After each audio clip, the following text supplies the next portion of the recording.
ko yanga ku wakai ko lea e ono e whahoko. Ko e lea ulaki e whahoko ia e hala toko ua. Ko lea hono ua e whahoko ia e he CEO e potu ngāwe ako. Mo e ako ngāwe e tankina moi moi stiin. Ko e lea whika tolu e whahako ia e lupe pāongo. Ko e lea whika wha e whahako ia e tuina vai a saeri, whai whikau, malolo. Ko e lea whika nima, whahako e whai whikau viriam tu akoi. Pea ko e lea whaosi o e pōkalama e whahako ia e he tātai sekretari e Siaosi o Siriana e whai whikau Alfereti Atiola. E ko pure ako malolo ia o e Kolisi Taufa'ahau Pilolevu ko e pure ako fuke e Kolisi ka Tupou. Pea ko e sekretari lahia o e konferenisi e Siaosi Siriana taotaina Tonga. Pea kahiri e ngahi lea mo ngahi Hiva e toki whamaa pōpoleva e sea whai whikau si mo te vea. Pea ko e himi tuku e lau ia e tau whaovi ko e Kolisi tuku ia ka ko e pure fukia o e Pangai PSP I hapaini. Pea to kresi be e sea. Ai ko e tuia e whakakohoko. O e Paul Kalama te tau kauwhataha tuai I he whiawhini. Pea oku o si hen ai sea. Ai Paul Kalama e polotu whai whikau sea pe o e vai whanua. Whai whikau si mo te vea. Pe whoki ki he tātai pare mia Tonga, tuke tā po Hiva tuene toa, pea mhono hoa, hena po Hiva, tuene toa, pea pe whoki he kinau tolu ko ia ku iai e nau kaunga, whilawe I pea moi polo kalama. Ko e tātai pare steni, whiwhikau tuke tā te wita kolo ia havea, pe whoki no hoa, mere havea, I heni e taimini ia ki he polo kalama ko ia, o e polotu Fakafeta'i o e whiawhini. I heni pia mo e kinau tolu e kaurea, te nau whahoko e ngahi rea o e whiawhini, tau amanekina ngahi rea mawhana, I kauwhataha I he Katoanga, o kutau kauwhataha I he whiawhini. Taufa'ahau Pilolevu. Ko ia ngaia o e whakahoko, o e polokalama, te tau kauwhataha, pe hange kona te uki koia o e kauhiva, tonga leleka, ko koulo, kau mai ki he polokalama ko ia o he whiawhini. Pea ka whainga maari e rewaia, kamata rewa, e whakakohoko atu e tau polokalama, ai au tau kau whatahai. Ke au mai ki he whiawhini, maa whana, maa whana ea, pea au ku alo maari e, pea ko ia au tau kau whataha tuai I he houa koe ni. O e kaurea ia o e whiawhini, pea tau kauwhataha tuai. O ku te kai ke fu tokolahi, whe mai a wharelotu I he whiawhini. Ka kumohono moni, te nau toki whanonga mai pē. Me he ngahi tapa ko toa pē, o e ngahi kupwhekau aki, e te tau kauwhataha I he whiawhini.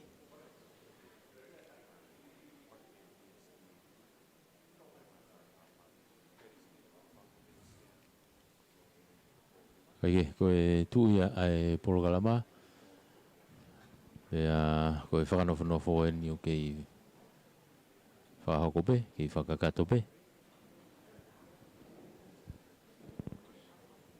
Kei whamalo ia e befoki e tau ngahi kupwhekau aki, o ku tau whengau e aki, pe mo e komite ai bea Kolisi tuku, komite Kolisi tuku e Taufa'ahau Pilolevu, o e whaifunua o tonga tapu pea mo e katoa pe ai Kolisi tuku whakaluku fua ai Kolisi Taufa'ahau Pilolevu ko hiko e whainga maari e o tau whengau e aki malawai whamawhala o e taki mai whoki he kau Kolisi tuku ko e ni o e whawafonga hapai tātolu veo sa taka whamalo atu I he Tupou pea mo e hoe Kolisi tuku I he whengau e aki I he tau whamawhala, pe whokia ke pueri vai pūlu, pe mo e whaiwhikau viriam tu akoi, ngahi ko tau whenga e aki mo mea i pēna e wha hoko mai pēnga i polokalama ai Kolisi tutuku i he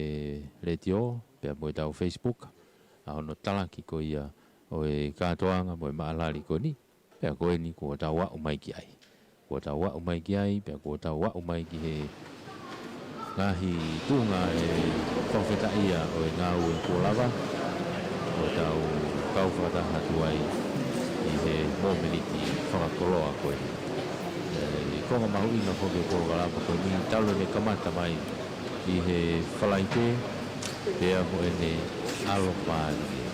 alo maari e anga tua e ea nei ai pe ki taimi na e hangi e peo ku ki a fuafu pe ai hanga koe e tua e ea ka ko hono mo ni ko e whakaluku fua na e whainga maari e le leipe ai tau whanonga mai whainga maari e le leipe mga i polokalama ko tau whanonga ia mai o au mai ki he whiawhini tumu mai ki ai e polokalama ka koe Fakafeta'i o e ngā ue kōlawa ia tau whanonga mai mo ia i he polokalama koe ni ko tau kauwhatahai mo tolu tātai ki kōwana Riami mano Pangai hingano kuheni pe mo hoa whakakakato pe ai polokalama koe kōwana fugia koe ako tutukuia apiako peo pe mawhana ko ia o anga o e ngahi kupwhekau aki he tau whanonga i he Katoanga koe ni aia koe ne tu uia he whiawhini koe ne tu koe he polokalama koe kau Hiva pe ko ia ai ako pea mo e kau Hiva a Tonga leleka ai nau Hiva ifi ai Kolisi ifi ai Kolisi mo nau kuaia pe foki pe mo e kau Hiva ko ia a Tonga leleka whahoko e polokalama i whiawhini ka koe ni puto e talaki pe malawa pe ke kau mai mga kupwhekau aki koe whawhalanglangi e ni o e Katoanga taine princesi Salote Mafile'o Pilolevu Tuita o ne tuuta mai ki he whalelotu whamanatu o Siaosi Tupou uloaki kouhi ka e kamata e polokalama polot Fakafeta'i ko ia o e whiawhini whainga maari e ko ia o e houani o e mea atu ki ono mea anga ki olunga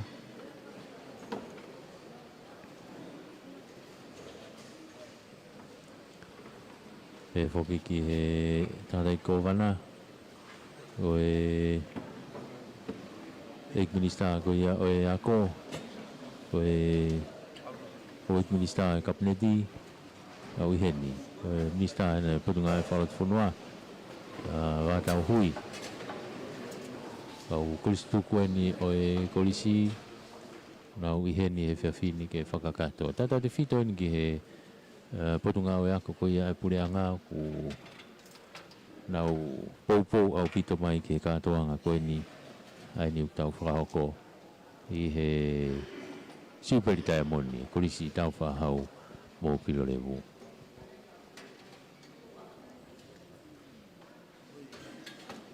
koe nau tō leo nau lava mai koe talikita e ako tangina moi stin e whoki ki a pita tau whatofua o ula matatoa koe kau whaiwhatongia ia o e Katoanga me he te pile e pureanga o e tātai pare mia tonga e whoki ki he nohoa o e kōwana tātai kōwana o e Minister hoka meriku ne i he whiawhini whakakato ai polokalama polot Fakafeta'i o e he whiawhini kamata pe polokalama e whaiwhikau sea i he whiawhini ka koe himi uloaki e lau e kaiala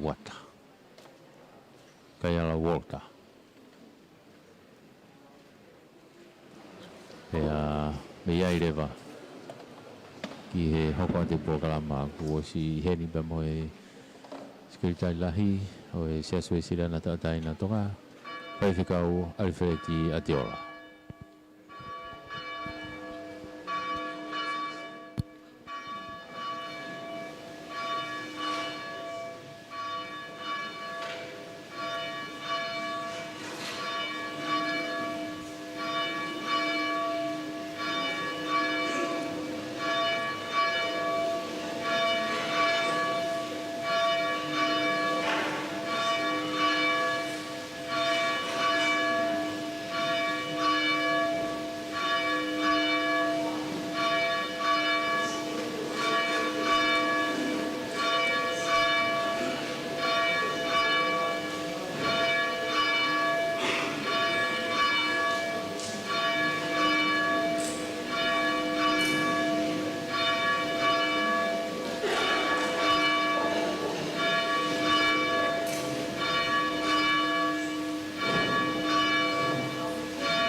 Ko whalawhalahimi e ka mata aki, e tau pōlot Fakafeta'i e whiawhini, ko ono ngā ua ngo fulu maua o himi, ono no ua ka taki ke mo mea ke tau Hiva. Ho mai ai awhiona, pe au mo ui ai, ke whonu ofa hau kuloto, ko ho whekau ke whai.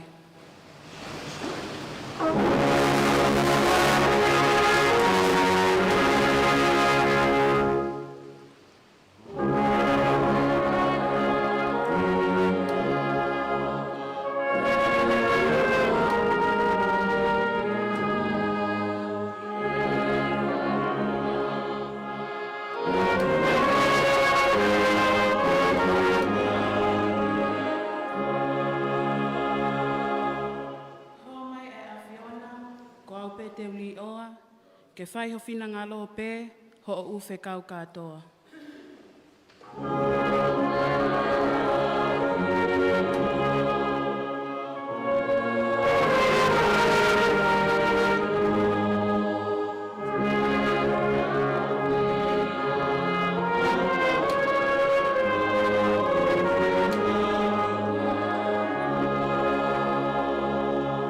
Res whakaosi. Ho mai ai awhiona e ikai teo pekia, mo ui ai pe i a koe, mo ho o fuwhi e fia.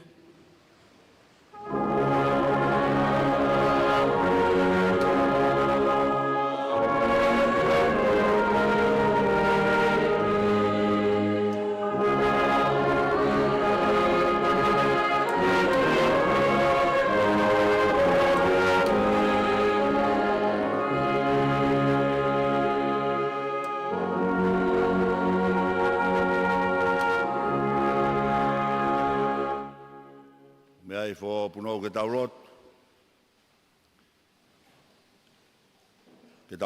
o tua maf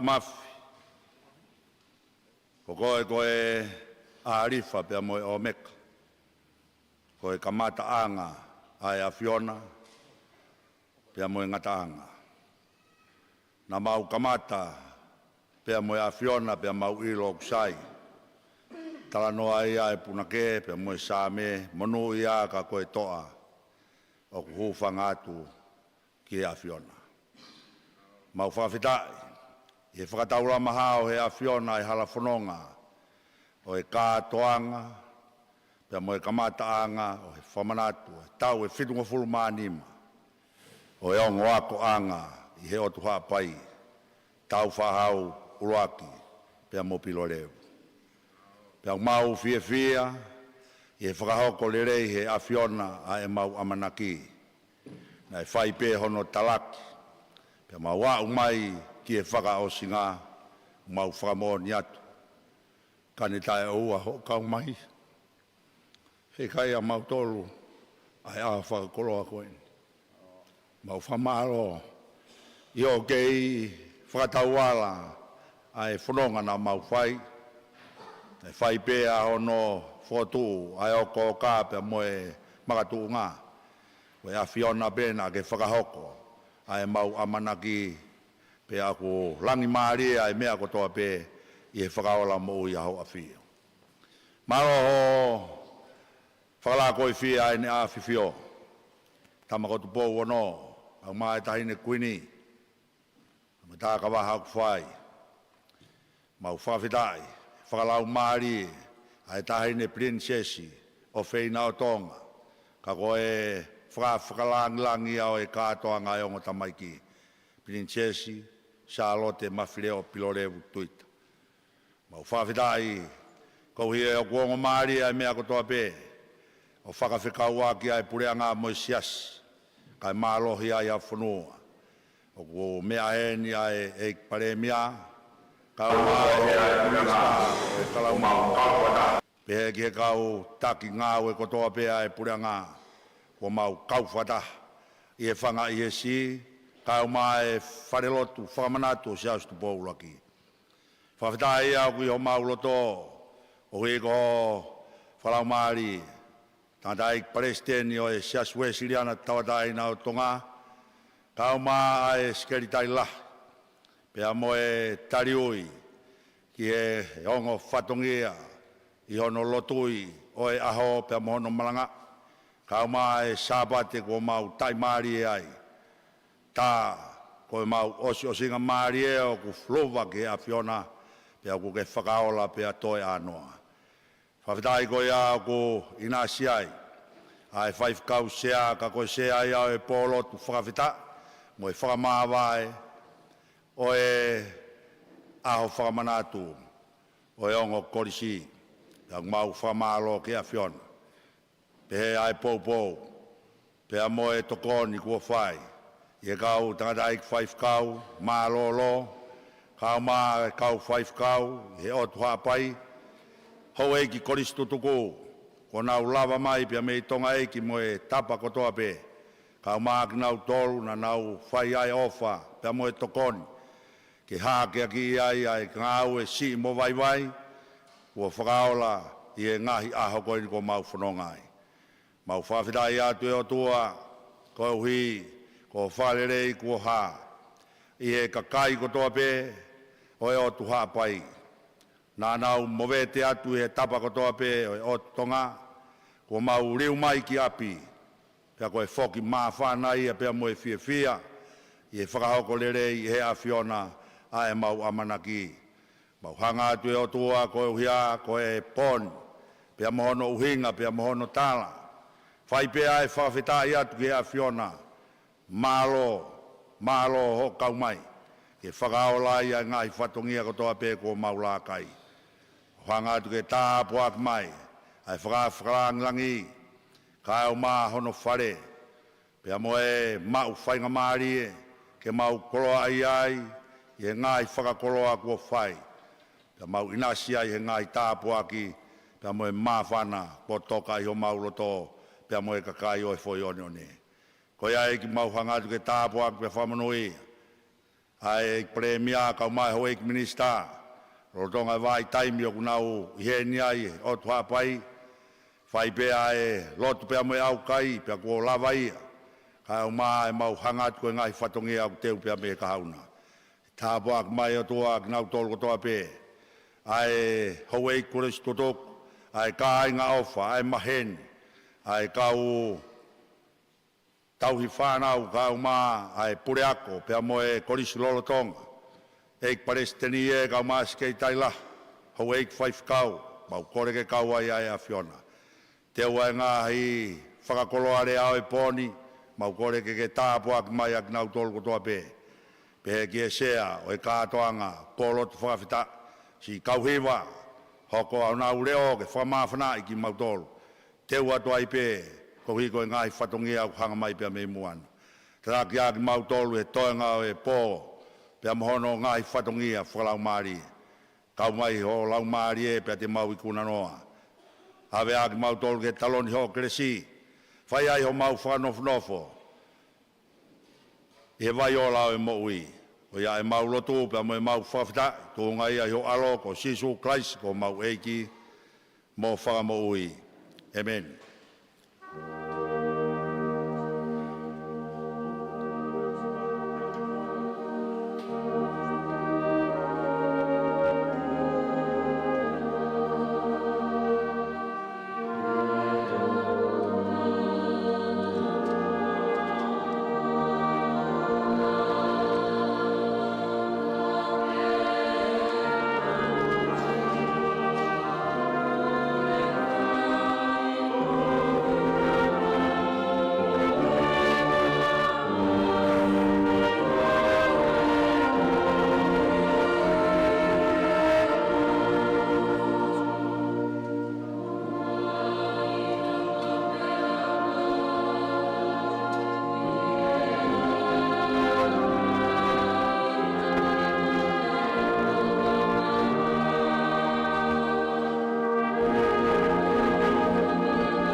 Tapke a fia to maf. Ka winwalu. Ko e kilua. Ka ko Emmanuela. Ako ne a fia i hatau Tonga. Tapke cross a half a misteri. Ako toka pe me whakalulunga. Tapke wharelo tomanat. Tama ko Taufa'ahau Pilolevu. Tapke tahin whakalangi. Katoanga Siupeli Taiamoni. Kako e Princess Feina, Tonga. Princess Hapai. Salote Mafile'o Tuita. Tapke no bele. Ek tapke ek premia. Mohak minister. Ek governor. Kamai kau take funua. Watap kia katoa ki di fuka. Mafi tofohe. Ki tau ki polo. Moha fada mata poli. Tapi ek baisteni. Kaman hoa. Sekitar lahir sesi. Kamai takiloto. Kaurea e poni. Kau kau malolo. Watapat ke ngai kau Hiva. Magmodol ko tabe a howe Kolisi tuku. Mo mea mai ki tau Fakafeta'i. I au Taiamoni o e tau Katoanga. Siupeli Taiamoni. Modol ko mea mai ngaluea. Ka me he ope. Watu e na whakapapa me whakatapa mawahi. Ka te modol. Ka maagi modol ko mea mai. I he ngahi whakamawhora lea. Peki a solo pe muhavulangi. Tala mo ka apui ka uhuwhanga he. Kai whakakato e whatangia ko wahea moku he whiawhini. Ia e tukoloria me whakafetai lahi ke tui alangi. Ta wau sia e tō mui e tau Katoanga. Katoanga whiawhia, Katoanga whakalau maari. Katoanga e whanua, ka mui Siaosi. Katoanga e ongo oriwe.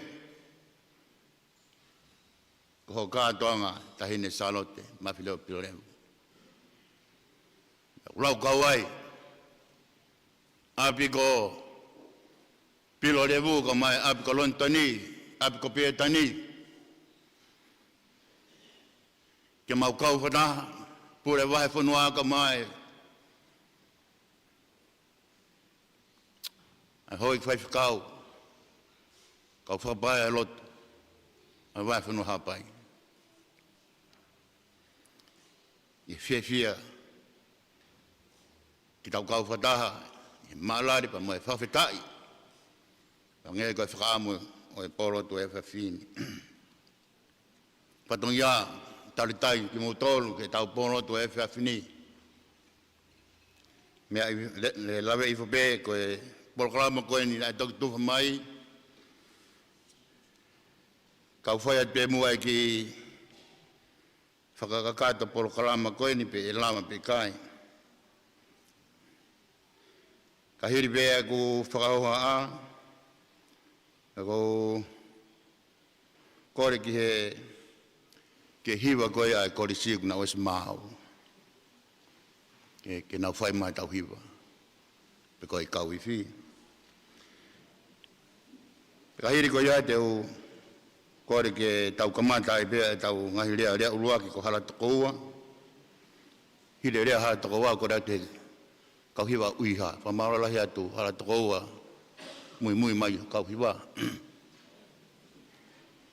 Ki nau kau whataha, Fakafeta'i, haua koe ni. Pahiri ko ia e whai e mea e haua e ki hoa kau me iliku. Ko e Evensong ko. Pahiri ko ia ka umai kau Hiva Tonga lere ka. E nau whai e tau Hiva ko ia. Pahiri ko ia e whai e rea hana tolu. E lupe paongo. Ka taha kau Kolisi tutuku. Kata whamore mone. Ia. Ka hiri ko ia pa whai rea lupe paongo. Ko rea te kau Hiva Pangai. Kau Hiva Pangai. Neonga mo tokoua mai behena. Whingai mai beha mo Hiva. Ka hiri ko ia ko rea. Ka kau marolo ko tui na wai a saeri. Ka hiri rea tui na wai a saeri. Ko rea te kau Hiva foa. O lawe ia te kau Hiva na fotua ko as mai hena. Ka bai lawa bea fotua whakawhonga mai. Wahenga ngā ue whoa. Pakahiri e Hiva ko ia, whai whakau vidam tua koe. Rea whikao noi, e whikani mai. Pakahiri ko ia, ko tui beku au mai me kau Hiva koulo. Pako e rea whakao sirewa, ko e skeitai lahi e Siaosi ko whai whakau alwhiretai tiola. Pea ka hiri ko ia kau Hiva. Au tigai ke iaha nau whainga maani. E oat peha whainga maani. Pe tau whai ki whakapaa apu o pōni. Pen bisese ko toi whenga ke u whakapapau. Pe ku lawa mai ki tahine koe ko whahina. E ko toi koe polotu e whiawhinia, koe polotu e a whahina. Koe mea mai pa mo whahina, More be ngata be to historia na ki omai historia na omi he premia pa me malanga ni hu ko fananga ni te hoka da fananga riu mai Taufa'ahau ke teu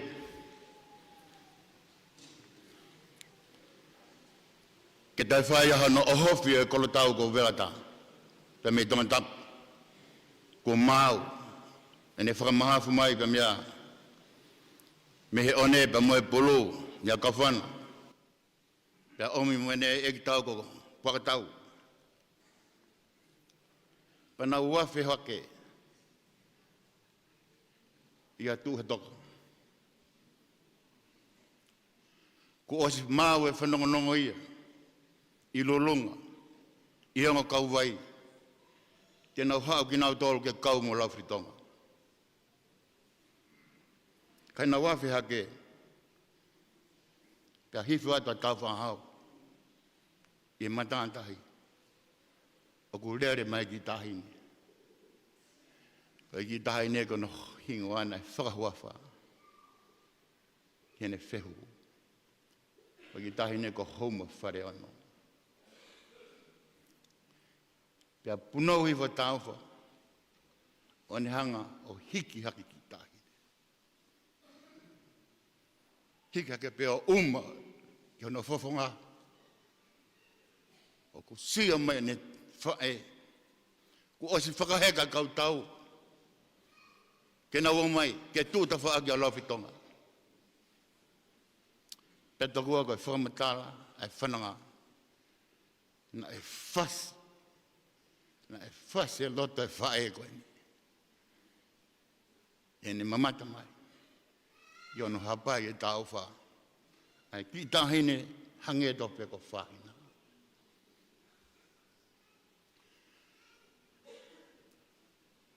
Pe alu. Pe koe ana e whanongonongo. To e whake e whewhine. Ai whae. A homa whare ono sii. E tala, ke ono tonga ane, ke tala ke kau tau, e lulunga, mo whakataha mai ki uiha. Ke onga kau wai, piu e tau, te tau alu mo Taufa'ahau. Koe aho ene e Kolisi ko Taufa'ahau.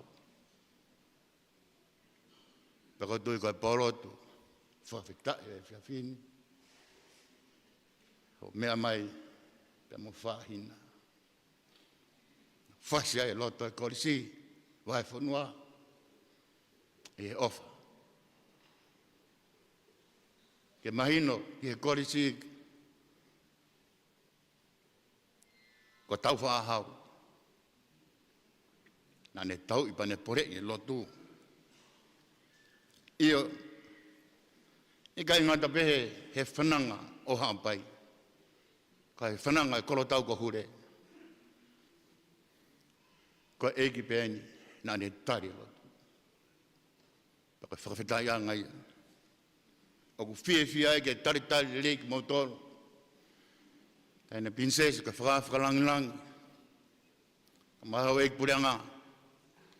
Eik parestini ka mai Siaosi. Mautoro ka toape. Ke tau Katoanga. Fakafeta'i e pōkoe. Nā lawe I be he komiti ngā aue.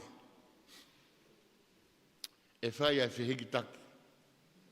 Ai Siaosi I he wiki koe ni.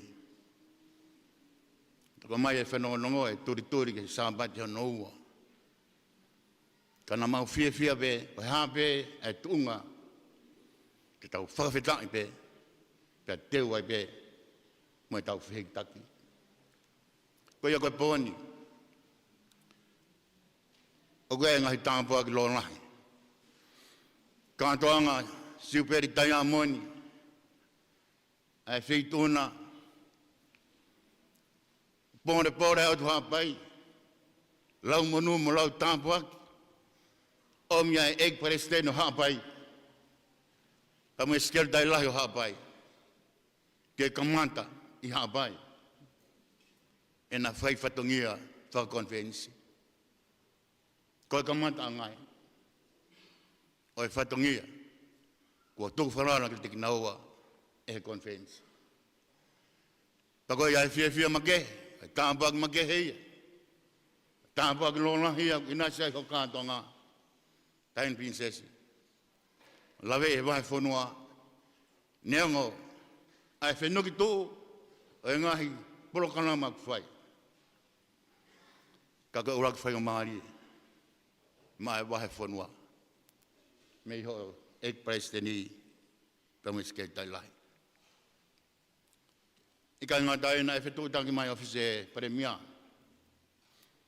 Vai whakaamu.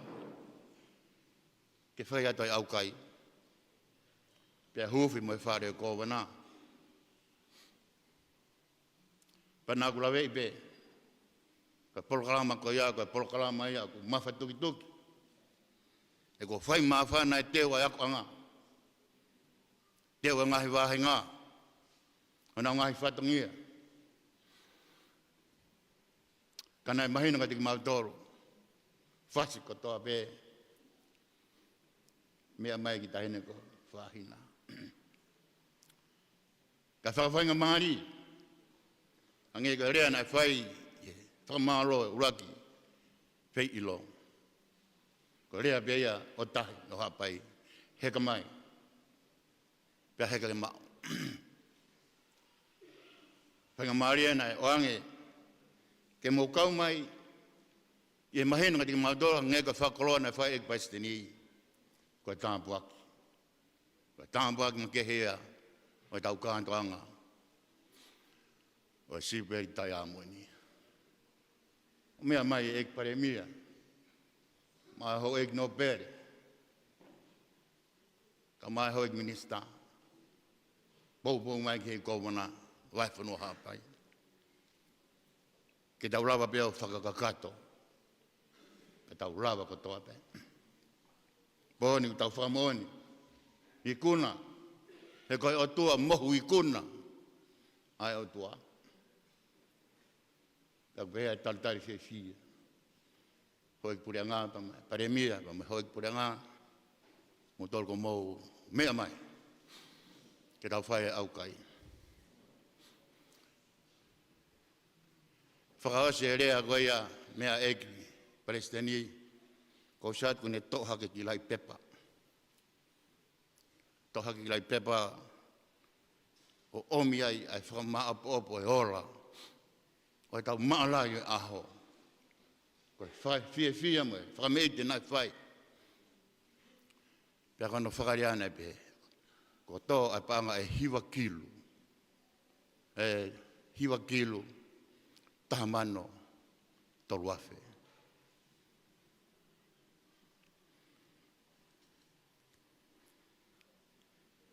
E au. Ko ia tahine, ko tau polotu e poni, ko e polotu Fakafeta'i e tau Katoanga Siupeli. Ko e polotu Fakafeta'i e lau mai hoi puri anga. Pea ke ki talanoa kusasala haro hangena e, tau ki whanawhana holo e pare mia aia. Mo hoi no pere. Nau fia e whanongo ke ki whika koe nei tala. Pea kai ngā tai. Kai ke. Ko tau Fakafeta'i. E Katoanga o e Siupeli Taiamoni. Ko ke mea mai ai tain prinsesi. Katoanga Fakafeta'i e lava. I kuna. E Katoanga aukai e pare mia me hoi puri ngā. Katoanga polotu whakamā mai. Mo kina tōru teo e whiktaki pa me vai whanua. Pea kono whakaosi. Ko e tau polotu. Te ui pe ia iau. Ko e kouna ni te o e kano kato. Ko e kouna ni te o kano kato. Kano kato. Ko e tau whinga pe ke kakato. Ko ia, kau se tuata ka awa pe ke taimi te kore a tātāpune tau matapā ko rewa ki tau kakato e tau pentai whika koe ni. Kage, tau Fakafeta'i. Rea ahoni. Ko rea mi moana. Ke kau waka. Me kau, ke kau fulau ko nau. Ko nau. Whaingatai. Ki rea no pe. Kawene, o e manawai. Tala mo nume o fat, talang tamawa porot, lesia, fonu tabu ek foki. Leva malanga. Maro.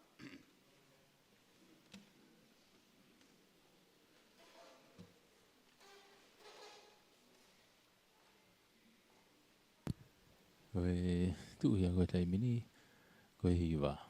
Hiva ai kau Hiva, kau ifi koe ia e Kolisi. Ia hoko atu kia koe ua ki Hiva ia, o e pōloto e whiawhini.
e Pangai lahi, katoa ki Pangai lahi, ka moula matatoa.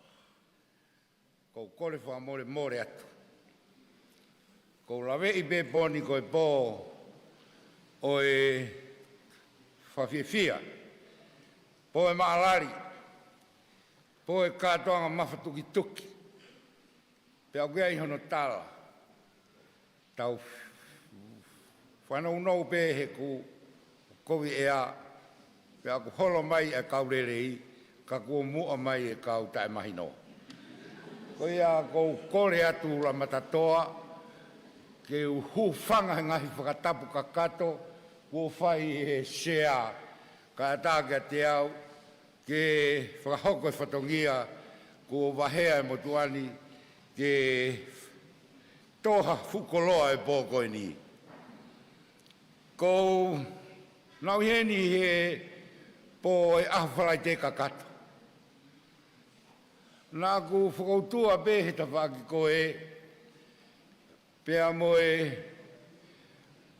kau tūki mua fuafua tau tahiwa ni meni mā, pēa mo te wita paongo, nai kei toe mai, pēa hoko mai e motuani, I he tua te ita paongo, pēa nā maongo,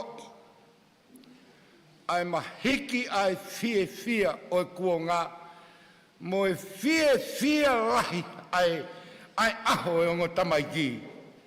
Pea ma nofo, heiro ki hau sia ai kolisi mua ia te au, ka koe ku au sia, koe fia eni ai kolisi tutuku kakato. Pea wau sia, te uwhe unga pea au ia he koe kau kolisi mutu, ke mau pe no ngā mo fie maari e. Koe rea nia me he kau kolisi mutu. Ka kou Salote atu pe he poni ke kau kolisi tutuku. O kou lawe I au ia, ku hena kau kapiteni, o taimi ko ia ki mu atu. O ku ia te au ea e re koti ko ia nimeni mā ki he ono noa. Pea kou Salote atu he ni mere, ka au mā le sieri tohi. Koe kau kapiteni eni o I ngahi taimi ko ia lotolua alatini,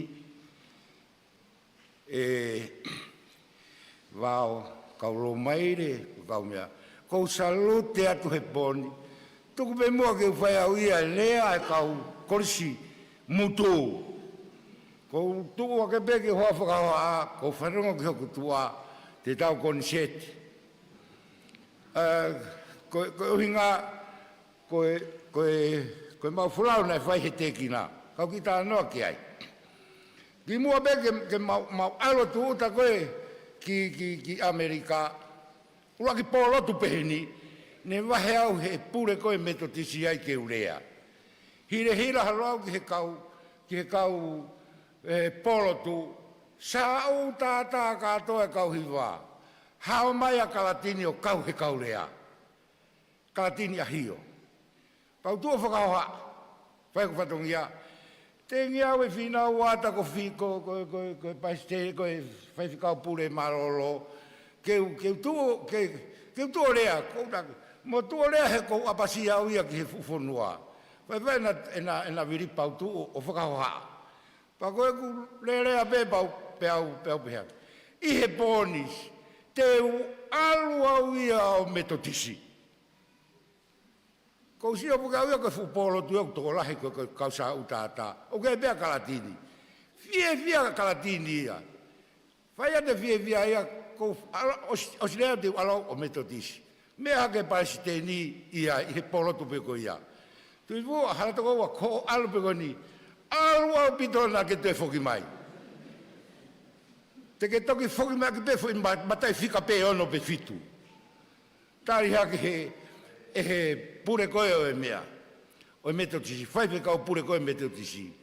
Ai maha ki mea o uke. Fakafeta'i au ke o te eiki. He koe mau whenga paanga. He ku whai pe whakalau maari e. A pau lai wahe mai au ke wha o lea hawhainga lea. He kai te wha o au ia. Kou au ia kou Salote atu he koe maa e nia kau poto. Pako mala e nia ku whonu hene ka whakalau maari e. Tu beia ke u pehe pea uia ke u tala noa. He kuia i kai mea lahi ko maa whana uia ai. Nā e uia ni hoa tā ke hoa ua whakahoha he kai. Nā tonu ke uia i au. Pako i wahea he kon wheni si ai motua whaiwhekau. A aku ke hau ke ma wheo. Whai sio mau tauhi.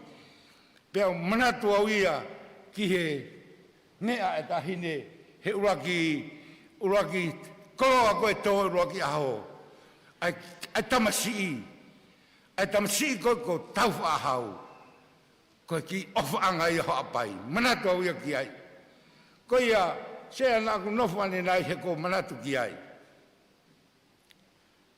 Ko manatu ki ai he kono ofaanga apeo Taufa'ahau koe lotu. Nā unofu au ia ko se ku whaiwhekau. Ka hao pe me ku talo he poni. Nei kai polo ka lama ku whaiwhekau a kuia e ku kau Hiva. Ka pau nei kai ke Hiva ku kau Hiva he poni. Te u kau au me whaiwhekau he alu ki haa anō. Te walu au ia. Te uria ke au ia te walu au ia he ku ofa he ku whaiwhekau a kuia. Wa me nai ke o tua. Ai kau e ku kau Hiva ke mahino ke ku whaiwhekau.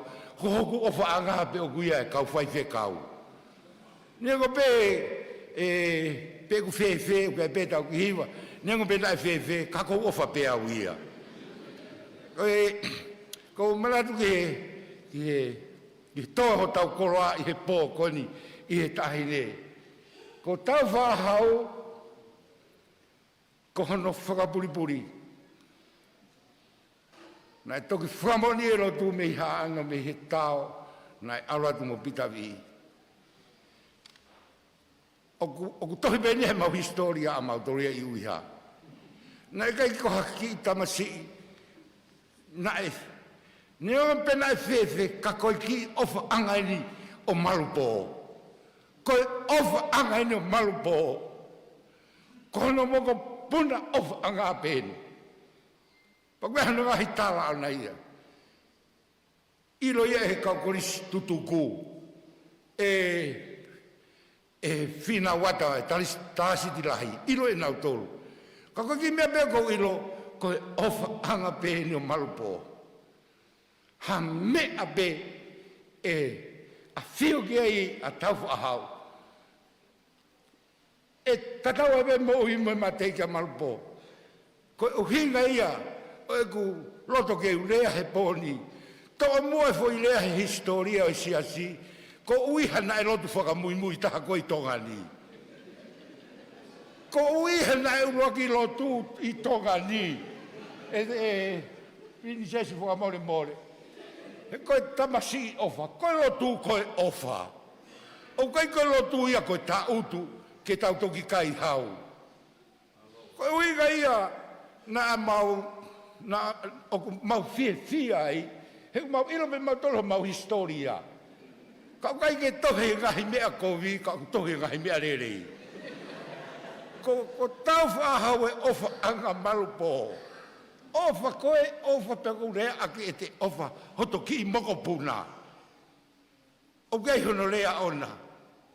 Ha mea bia e loto ki ai. Muwa kai kene ofa, tia hatoa heni, e ta tau musaurala maha vea pava. Sea koe, tahine koe na lai whai whatokia. O kui mala e iei i uiha. O ne tōtō whai, o ne tokai. Ko mautala ia. Ko mautala matalo ku ua pe. Ko omi pe ho mou poto he whai wā. O omi ho mou re o mou whai wā i lotu. Pea omi ho mou lotu ko ia. Pita tawhata fua ko tawa ui haena ko ke aluki ai. O ai ia, pea mau taimi, ai poto mata i tohi. Kae, amuat, a e te ofai, mea koe utotonu ke te ofai. Eki prasteni, kou whiawhiala, he minister, kou i koe, foi poroseki koe ni, o ku tala koe ni haapai. E whakotu e waa whaka university. O koe haku ki uhik. Alo whaiwa i mamani. Pea koe ku peha tupe. O si meo whai wā, koe lotu. Lia ke pāngā kotoa, hau ia puke atu, e he presidenti a ko he titi ai Tonga. Ko ku ki uhiki, na matoki tala no ane nai, o ku fie mao hakakai, o haambai ke ongo tamai ki Taufa'ahau Pilolevu. Hakakai ko te mea ebe he feitu na presidenti. Pea koe ne tarina pe mai te whakaongonga tu pe. Koe hape ho tutu ni halatoko hoa, te whai peki ai he kuke kei mohi. Whainga maare ko me eki ke u heni ke u rea e lewa, o ku kakato heni, koe teu tangata, na e whai he whai ane ane he, koe visane ke kau, English tāko, o si tewe eki e kakai, pea omi ki haapai ni e kakai haapai ke nau ongo i haapai. Owa omi e ia pa mohanga e motolo tuku i Tonga. Koe kakai e nila e tewe ki hao, ke aloa Taufa'ahau Pilolevu ka ku peke university, omi o awe ki tarikawa. Omi o awe ki tarikawa, koe ne tari ia, ke aloa te meau ia ki tarikawa. Ke he peke haku ki aonga homo kei mo ui, ke mo sio mata, ke homo teu maa hapai. Pea ku whakaongongo mai koe hawhi mea ake whai he feituna, paisteni aku. O ku iro ki ai, a Taniela manufetoa kono kaunga ako. Nau kaunga ako. Kolisi mua tau. Taniela ka nau muia ki hono tua. Whawhitai ki o tua ni omi. Ngahi manatu ke whai atu hana whakatokanga. Fua whainga maari e beni ka te au. Ke talaloto fia e presidenti. A teu tangata na whai he Kolisi ko Tupou. E ki pare mia, nau ki tau taha pēu ia he ni Taufa'ahau. Pau siwi whakalaka pēu ia me he kasi ua, kasi tolu, he tau peko ia. Pau ala tau ki toloa. Lai ngang tau koe i toloa. Mone kananga, pehe mai e lava toi, liu mai ke toi tafoki o kamata. Pehe mai ke toi kamata. Ka pau na toi kamata he alpeko siwi whaka university, te utoke tāu ia. Ni mo ko toke ta omi hoku foha. Hau ia ki he panga ia angi hoku matai tohi. Ki o se ni ko malai ho apai ni. Kene hanga teu i aki. Kau hanga fanu i ai.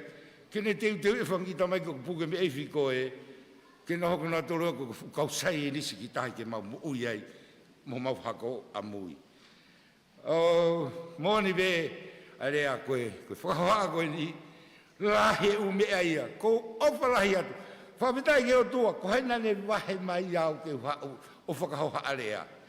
Ko whakamalo lahi apito sea ke toko taha ko ia. Nane hanga o whakaloto i he o tua ke ne kauato e motua ta iloa koe ni, ke hau rea, i he pō koe ni. He kua mea fu kau paipa ia he ke nau rea. Aneo ia, te whakanou he te nau pehe mai. Tua e mea mau taimi. O walahi atu kau whaiwhikau. Kau whaiwhikau ku hiki, whakakakate tau polokalama. Sio mau tō matakakano. Na iei, haeleange ki uiha. Haeleange ni a whio, tau wahau tu mau wha. Pea haeleange peo a whio pe ia hela teita. Ko tata eki vai ko to uia tapako o si. Ko si i whai atu aki tua. E Tupou. Koe hao ku ke a whio pehe ai i tahini. Tao ki uta kau tangata eki. Pe mai a. Nā whai pēna whetāpaki se wholwholai. Pea koe taimi koku whoki e tangata eki pa pe mai. Pa mau toki wholau kau me a au. Lolo fia si ana. A Taufa'ahau. Pea toki eke matua. Koe hao uhinga. Tala mai ko he tangata eki. O mau ilo, ko hao, ko wholau pe haere. Ko tau wao fiange, tala i he tau whetutaki. Kone a whio i pe ea, ko tupu angaeni. Tau ai e tau tolu ia ke ne mahinoi, ko tupu angaeni. Ko wako e ni ki mau tolu ke mau iloi. Ka pau e toi ai haere mai, ko Tupou anga ni. Fakafeta'i ke o tua tahine Salote Mafile'o Pilolevu o mo I hen ke Katoanga ho mau ofa anga a Taufa'ahau Pilolevu mo tahine ko Mafile'o Pilolevu. Ko Taiamoni atu, kau fai whekau teu ke hiki. Ka pau te mau hiki, pa mau toki alua ka mau mea mau toruia hedi. Tu au whātu.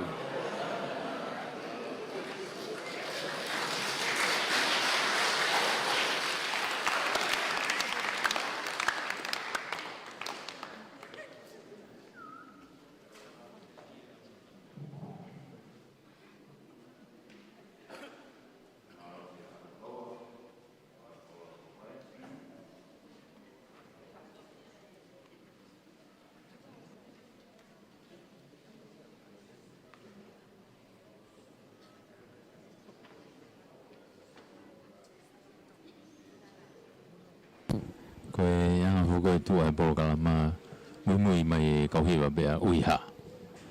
Ia hala toko ua.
ni Mafile'o lea koko waka Ameriku da tapa kieni da kau fata ma e purenga la manu e fai mari e kinsta o yako waka Ameriku tamo to mafi tapu pa mo e flang lagi Princess Salote Mafile'o Pilolevu Tuita tapu ni ya lodok o wake tamo ik palemia ma lady hena mo hoi misa kabineti tapu ni he kovana ka ma no afanga tapu ni ik paiseni sige itali ona mo fale ka ma ka taglotu tapu ni ke sea pe tau polo to poni tap kaula ula patatoa ka ma fa mata pul tap ke hoi Kolisi to go hoi fa ma ke ka paionia patu pe mo ke hufanga ngai fa tapu ko sia fa ke atu e poni kai princess Smain of the pe historia kuosi fai fe mea ki ai ya ku muia ki mai he motuani kau tau laiki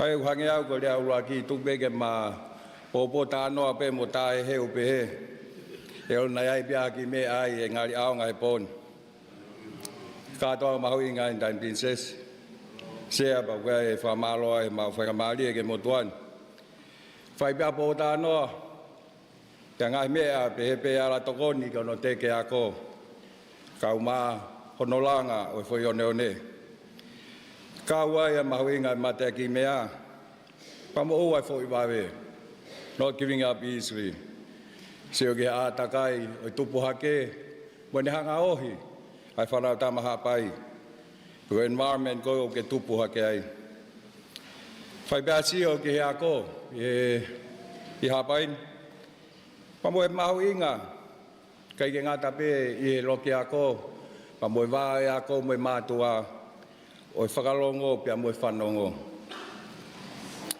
fa malo te paisten maratua mo tuan mo pot ngao ya ko pulenga mau ka mai e fakalonga e ta fitonima Koi apiako Taufa'ahau Pilolevu. O wikai ko amea si ai tau fitonima. Malo wa mai ke ahoni ke ilele pe apiakon. Yange ko mea Palestini o malanga fa ilonga ko aho.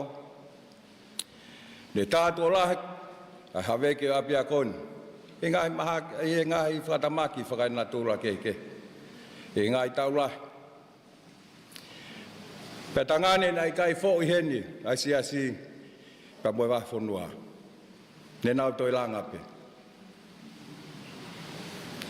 kana kai ke nau mate ki e tau mua e ako ai tau mua o Taufa'ahau Pilolevu pe nau foi ne kai ke ai hangahi aho fa fia mo fa koloa hange ko ia na tau wa sia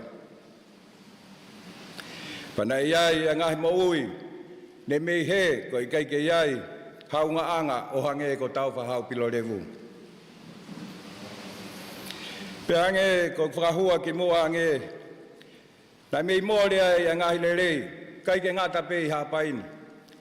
Ka na mei mōre ai i Tonga ni whakatoa. Whakaware mo whakawhiawhia ai sio motoan.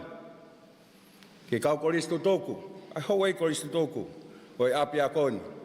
Ko kau fai fe kau toke tā, kau taki ngā aue, kau ngoue, ngā hi mātua, unau tā se pinga lerei, ke kahau o tau whonua.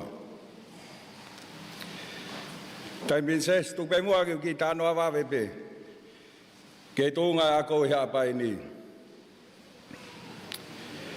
He taine mi, o ki ai kinta kā tene Hiva, i hapai ni. Whafofua, koe whamui tahaine he wāwhe wanoa tau kōsi. whafofua ke toko te au maono. Tau whawhiana ki eni ke whunga whonua ki eua. Ki ta kāten pe ono toko te au whāta. Mea pe ko whe whaasi mai he ni kai ngā pai. Mahino au pito o kulahi e tau whanau wako i he tau whaamu e tau ni mā o ku ikai ke nau o wako i he kinta kāteni. Wanga whewhe ai toko lahi ange ai whanau wako ia e kinta kāteni i e wā. Mwe nau wako kinta kāteni pe ono. E kinta kāteni Hiva e whoi one one. Pau ai whaamu. Ke ngau whatahai pulea ngā pa mo Siaosi. Kai ke ngata pe sias wisiliana ma katolika. Mo ngā sias ke he. Ke whakai ai atu. Mo teke atu ki mou tolu. Ke o maha mo whanau. Ke a koi. Ke i taimi. Ono teu ki nau tolu pa nau toku hu. Ki he lau tohi. O ngari whahua eni. Sea kaku hange ni a koe. Koe tau whamata koe he. He lowa koe ne high school. O apau kai ke awe o ki leka. Ke ako ki taka teni. O hange ia o tu ia he mitani manoa ki mua o ofiang ki he tepi. O tu ia o hange ia o tu ia e kamata anga kai toenga o whanau o nau mitani manoa ki mua o toi ofiang ki he tepi. I he nau hu koe ki he lau tohi. He lahe tai mia koe nau catch up pe koe nau tuli hake ke au ke tu unga whiunga ka nau hoko te nau ako. Koe e kui ai kore ke mātu a tau whanau. Koe whoi one one ke mou kātaki, mai ho mou whanau, mai ho whakahu ki nau tolu, ke ngahi ako toka mua. Ki he lau tohi sea, tō tahamano whaafe o ki he ako lau tohi a pureanga. Koe hoko hake peki ai, koe siaswe siliana, toko tahafe te au. Mahino a pito whatokia lahi, o fua e Siaosi, tau te fito, ki he tawhaaki koeni, o e ako. Ki he tawhaaki koeni high schoolu, i haapai ni, o mei vai ua e pureanga, moi toenga, o e ngahi ako a Siaosi. Mei toko tolu ngiau e pureanga, ta tau pe moi whika koeni, hono whatatahai, o ngahi ako e Siaosi i haapai ni. O kai mea umahui ngā ia ai potu ngā ue sea, te ki tānoa wawe peki ai ko ilo pe wapea pe taimi. Ko quality education, pe kono whengai ke lelei o iako. Kai ko iako pe, ka kono whai whakalelei, pa mohono mau haola e aonga mai tau whanau.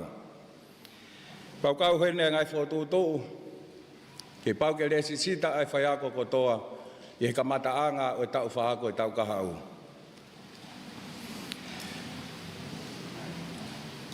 Koe kātoa kau whaiako pau ke wange nau le sita, koe mea mahoinga taha he ni sea, ai whaamu ai potu ngā ue ke whengau e aki, mo ngai Siaosi, ke tau sio pe ko hai ia o aike ne hau o whaiako e tau whanau.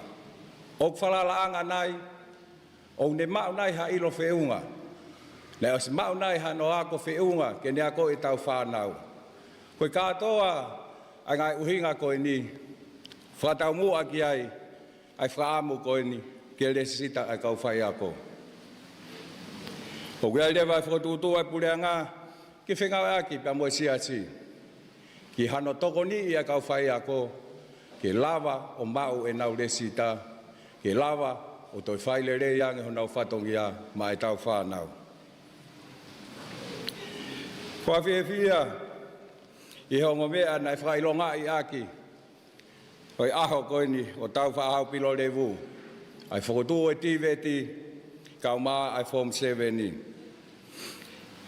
Hei pai sen, wai whiewhia mo tuani ke whaho ko atu, ko hapai ni a o si i whiunga, o ikai ke lahi whiunga, ke tau tūto taha i he taim ni. Pakui ai whakaukau ke tau to hoko atu e tau pōtā noa, pe ko wheta whaaki i ngai high school u, hange kon ko hapai hai te mawala tokoni mai ai ke Taufa'ahau Pilolevu. Pe te tau share, pe te tau ngau eka kau whai ako tatau, pe te tau ngau ea ki hangahi loki ako tatau, He ko haapai ni pe. Ko whaamu koe ke tau lava lele tau taha, ta tau pe me he apiau ke he apiau. Ka wapau o ikai ke mau ia. Loto fia pulea ngā, ke tau whetoni aki, tau whengawe aki, tau share tau resources, he ilo, nā mau ai ha lelei, mai tō tupu, oi fo one. Ho ngawe pulea ngā he tainimi, Tai Princess ke whotu ai University whawhonua Tonga. Koe lao e whahoko atu ki he wharearea i ākos. Pai wai whiwhia make he motuan ke whahoko atu.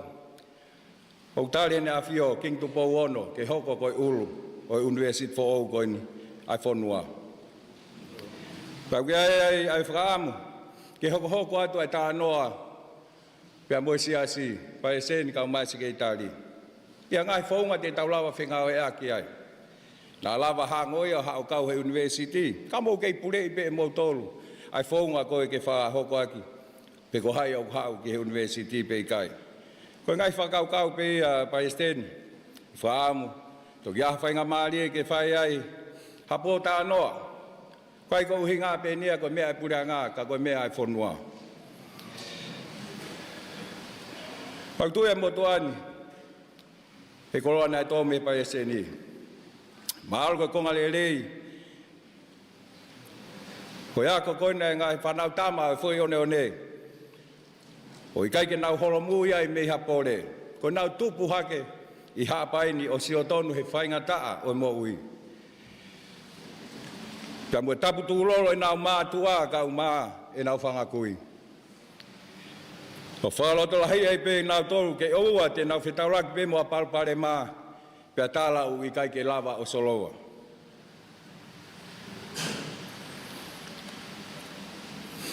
Pia hange koe whakahua hapai tātolu nai.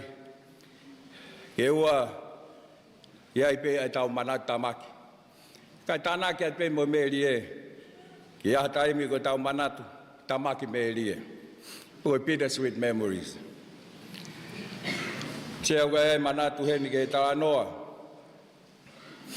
Tā noa en ke ki tala vōun, hei whaere, i he tahiwa taha whaa.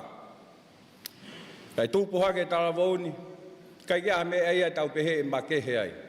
Ke stand out ai me toenga o whanau ako. Arake o au ke university, kai pe kia me ai hange ngoi ngai tā noa make. O asi mai ai ke pehe koe tō taha koe ni, koe tō taha make. Ko tō taha koe ni, ko tō taha o kupoto make. Whai ne ako pe ai ai taha. Nei aluai ke hene kalasi statistika. Hene whaingat ke ne loki ako, mea pango nai tō mui atu ke loki ako. Tō mui ake a minite i wanoa. Hene hu atu, mou atu na whatonga i mai e whai ako. Le sio ato o sia e ngo foi palpare mai ua o si hiki mai e pakpoi mua e whai ako. Nā de hiki whakatova veleva e ngo palpare mai koe ni. Ka hene irifia koe na ilo e ne tō mui, nei kaike toi aluia o eke ki whai ako. Pe eke ki hone toenga koe hono kau ngā ako. Ai uhinga o e ngo foi palpare mai ua koe ni, nei tuku mai he pakpoi. Kai ke he o se kalasi, mahino pito pe koe kalasi hoko, i he wike kaha u. Wike hoko mai. Nei whok mai rewa e tala woni, whai rewa ni ngā au e whingai, ke lava o solova e palpare mani, ai une pehe koe homu e ka. Ke au ke hui kaha u, o lava o atu, he whaton tonu na mawai hano maka. Hoko mai wike koe ana, ne lere lewa o mono ange, ai ne tari ke hongo whehu ini ke palofesa. Tō pe parofesa, mana e moua, kai ke raha ne whuwhatonga i, nei kai ke aha homeworka ia, e he aho koe nei pehe he talavoni, nei e homeworka. Kai ke, nane tō pe, pe ose uke taha, nofo ki i talavoni ho ha, pe ha mea hoko ki he ne assignmenti, pe ko ne homeworka nei ave. Ai ko vave CV, pau ne whe ilo pe mawai hano maka. Ose ai ngahi wike me ai, whahoko mai whi mau ia i he Palestine University ke lava ki hono ofisi. Tai e ili fia I he talavoni. He ko toki ui pe kita ke he Palestini o apau o te uturi kita pe waha mea wala hoko. He tūnga whakaako koe a kita. Kai ke hina lere atu ke he ofisin. He nea o atu ki ai ene palofesa. Iai mo kau palofesa ke. Some me university, where were others, nea e konga, me ngahe university ke he pe I Amerika. Tai whaovare ki ai ene hua atu o ku mea mai Palestini na lulul. Mo de whaik eke an ki ai. Pena ianga whewhe ene solova ai ongo palparema e ua. Tā koe ko ongo palparema e ua. Ko ongo palparema ia o teike lava I hataha. Kai ke ngata pehe university pe ko Amerika. Kai ke lava hataha I maamani o solova. Ai ongo foi palparema e ua koe ni na e pehe koe ni he talavoni. Koe nau homework ia ke he wiki hoko mai. Nai hoko ai tō tahani. Kono hingoa ko Professor George Tensik. O pau ke tok fie look it up. Ko hatahau iloa I ta whaki whika. Panai whaia interview mo ia panai eke anki ai. Nei hanga whewhe o solova ai palpare mani. O se ange ko ia ne kai kia hataha I maamani. O se ne ngahi taulahi. Na de lava o solova ai ongo foi palpare mai ua koe ni. Pakotari koe ni ai palofesani. Pakotui ko me ande tawa ko lahi me ai. Ko ne pehe. O ka pau nei kai ke uto mui atu ake mi te uanoa. Panau mau atu e taimi. Nau mei whanongo ke he pehe mai ai palofesa. Ko ongo foi whehu e ua koe ni. O kai ke atahai ai maamani te ne lava o solova. Pia kone oceana ia e whinga ke solova. He ki a uia te fua tau e ku ilo. Pia moi toenga o kau whai whika I maamani. Pia kai pe ke toi loto au ia. Ki whinga ke solova e palpare mani. Ka ko hinga ko ne tō mui. Na ia o atu ia. Ko osi ai foi whakamatala ia koe. O pehe o kai ke lava solova. Ka koe whotu mai pe ai palpare ma. Sea koe taimilahi. Koe palpare mai a koe ni. O tau whikuki mo ia, ko hinga pia ko tau tolu. Ko hinga pia ko tau tolu pia o tau whakapupuk. Ko hinga pia ko tau tolu, tau hanga pe o whasisi. Ho tau iwi, whasisi ho tau poto. Ke tau lava ai. O solova ngahi palparema, ta koe e lava pia solova. Ka koe uhinga pe ko hono whahoko mai. O kai ke lava ia he kakai poto ni. O kai ke lava ia I hapai veuni kau maa. Kau maa Tonga. Kia de soloma. Koi whaamu ia.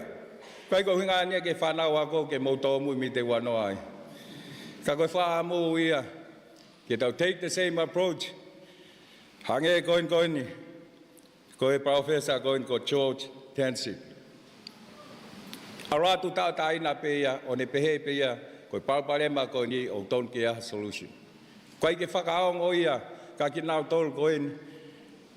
O nau tara mai, o koe ke lava e palparema e koe ni o solova. Ka ke ngata I Amerika, ka I maamani whakaluku fua. Koe taha mea mau inga he ni, koe tau self-confidence pe koe tau tui. Kai mi fuoloa tu sea nei mau whamui holo I ki tima akapulua. A toga hai. Koe akapulu ia koe tāno aloaloa ku whakawhatapu. Pa koe mea mahino ia he te uwa inga koe he tau whakako. Koe ne whe ai pe koe ke whae tau motoloa pe ko atere. Ko lere mai puke ia mo lavlavea tu ngā ape. Pea kamata e tāu ia o si mahino pe ia. Koe tūnga whakawhakau mo tūa whakaloto kai ke ia. He ko tūi pe ai ti mia taha e mālohi pe atoloa ia pe ko atere. Ka kou tūi o pai kai ke talange ia. Ko ai ke tau mo toloa po atere. Pea liriu e te unga toloa mo atere o nā te unga hinehina pe te unga maroon. Ko tūi e kehe o la ia. Ka koe foi Tau pehe koe ngahi koe believe koe o pehe he ikai pete mo malohi mo toluia I hongo kolisi koe ni. O kukau ia he ngahi palpale malahi koe ni. O whekuki mo ngahi apiako lahi. Ko hinga pe o kuai pe ai tu ia ai to taha ko toa pe ai ngata anga hono iwi ai ngata anga ine ilo. Pa koe konga lahi ia kono convince mi pe kono fai ai ia ke lava o toi unu atu o mawhao atu me he foi tui ko ia. Kau e mea koe koe whanongo pe koe listen I mea mauinga I he ako. Koe ke mauinga pe koe ne tokoni ke te mahi noi. Ai topi ki pe koe ase ni tā. Ke le rei e whetū tā ki. Mo te ilo ai ngahi tau mua. O e ase ni tā uwhai kai tā noa. Pau ia ai ki tā noa pe sea kata pe kai toi whahau kai pe mo ki tā noa koe ni. Pau tō mua koe whamormore pe pau wahangai le ai. E kai ke whiunga. Pena e o mātua. Taimi lahi. Nā ke. Taimi lahi, mea kotoa pe, o hoko ia, ko hawhoi poini ai, ke na whakawhekiki ai, mo nā ke ai. Pea I lewa a taha, na hau lewa a taha o naua. E kai ke pehe atu pe koe whewhine, pe koe tangata. Koe taha pe o mohoani. Ne kum tokoni. Pane au mai ai ki he toke tā, tau tā whakata mai. O ne kōreanga. Katak tō e tā, kou pāhi au he ke, pāhi au he whawhekiki. Hānai ha mea te wala whai. He kou whie mau au ia ke lawa tā noa, whie mau au ia ke iai ha mawhi mahi no aki, mohoku hoa. Kau hange ia koe kamata pe ke mata noa, ma whaiku pe ke he ke. Pai tau tu pe tō i tāni. Pane... Toi tohi ki lai pepa mono ange, ki tō tahani. Si ewi tō taha, koe whai nouti ko ange ke pūpū, I hane ipu vai, I he amanaki pe ke nā ke ai mono hoa. Pa toi sio mai ke tō e tā koe vai ma ke hen, tau e tā ikai. Whai ka vai pe, koe ne amanaki pe ke sio pe, kamata ke mo ākiu, kamata ke mo ke, tō maha ki ipu vai, pa ke pūpū. Fōke tō tahani, ko te kamata whakake mai pēko no hoa, ia mea na whetai mai no ake ai, mai hina vai a pupu. O si mea iha mahina I taha, sio, ai tō tahani. O kai ke nā toi ke nau a mono hoa. Pea ko si ai vai o ne pupu aki, he alu pēko e taimi. Ne fia lahi nai toi whoki mai ai ke toke tā. Tai toke tā, kātaki, te lava vahe mai. Pēko anga ai whonga, o mai kone vai hu whanga whakatapu o pūpū aki. O ne solo vai e mapalparema, koe ni he mawhaake. Koe uika, o hanga he vai o whakataina I ho atamai, ai tō ta ikai, koe ai. Koe uhinga nai, o hanga he vai o make a sound, o surfing pe ku sa ia o ne moko ai. Aho ku hoa he taimi koni o ku āluai ke loi lahi ai, hono leo, tā e tō tā ikai. Pa whai pēpa tāngi he tō tā. Hahokangi he tō tā. Ko he taimi peko wai ke mō ke ai, pa ke tō koe vai o pūpū. Ko hinga ai ke mō ua ai ho ngutu hu whai whatapu princess. Ka oa, te ke tō tāri mō atu. Ka oa te toi whakauhinga atu. Whakauhinga ia kou si ia mo ke. Hange kou rau, o kai koe whine motuain, koe taha pe hoa. Pau whamanatu mai se misi. Vai ulagi vestahiva. Seu ke ong mo lau ilo pe. Seu kai ngā wheina. Koe tō taha kotoa pe, ko pau ke wawe ke whanonga. Whakatotuai ke he rea. Whakatotuai ke ita. Koe nai mai a se misi. Ki tau wawe pe mo kia ki taimi ki tau ki whanonga ai. Tuai ai. Ki tau tāri atuai ngahi rea. Ki tau tōk whatomala I amui. Toko nieni. Ki tau he wā kau whai ako mo ngai mātua. Tokoni ni ke tauhi o yako ai va yako mo ka wa ko tutuku. Pai lele yang ai va o fa yako mo na fa na wa ko. Tai milahi. It's a one-way street pe he tai fa yako ai. Fa yako pe to taha pe le fa hoko. Ka mahalo ko tai ke tau mafulia ke tau toi sio ange pe ton lai ke nofo pe tau to nga fa yako pe te tau nofo o to nga e tau fa nau. Pe ko mea go fa ui ko student-centered approach. Ko ia apau ku falanga ke ho hoa. Pa ke oage pe kia ko na ke semisi. Pa ke tong mono at pe mane hina vai. Ko ta no fa o si pe ko ilo pe ku loloa. Ai ki le ai fa fini. Be na ai tu. Ya na no al, na no fo. Mata ki no alo ai fonua pe na au leva he tau. Te alumono mahen. A whai tau no fo e tuini, mate he o whaka no fo ha. Tau whetu tākiat kai peki hatari mai. Tā koe nai lo Tonga koe ne tau, nai mōre ai mo ui, ai alo koe ne tui, ai fohan. Ai whoki mai hono kau ngā mea, de hau whakau ka ha nai ha mea te alu moia, ke wa o whahoko ke tui, ko mālolo a hono alo. Ko maroro no foha. Pa ne whau kau loto pe ke taimi na maheni ai mo tō tahan. Pa ne tā rewa whakatā oi alo. Koe portrait oi foha koe ne tamatui. Pena ala tu rewa na wheiloaki. Whakahoko ange ai whekau ai mea nai hoko. Ne whekau ngā mama. Pa ne oange rewa mo lai tā koe ni. Na ne tā koe ni aho no foha. Ai whia lahi ne tui. Toinga ne moui, oi kau pene mea, nei tuku kia hono taimi, ai lai tā koe ni nei o mai, ai tā hono alo pe hono foha.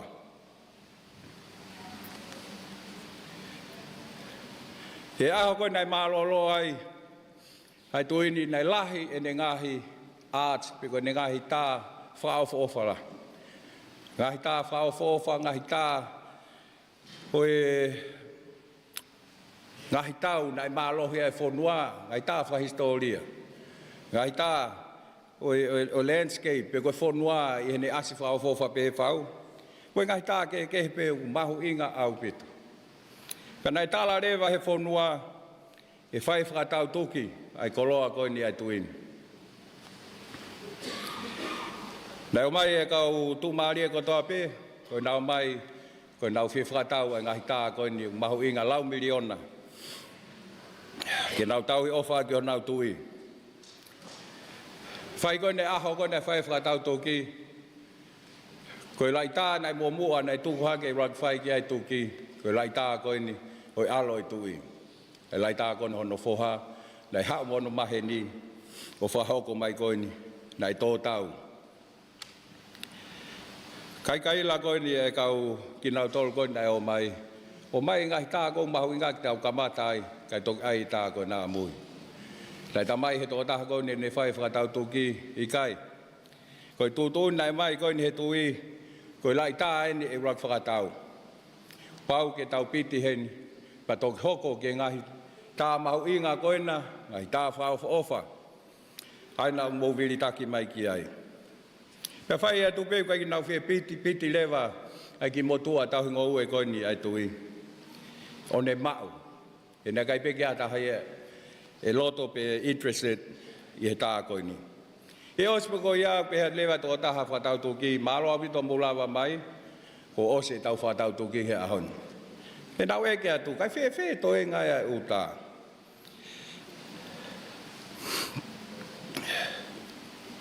Nai pe he mai lewa ai motua whatau tuki, koi tūtūni nai o mai. Ko tō taha, tene mau, ai alo, whakatoa ki ai toe ngai koroa. Ko tō taha tene mau koe ni, ai ata oi alo. Whaki ki ai ngai ata koe ni, o glau miliona. Whaki ki ai ata koe ni, o ku whaka ofa.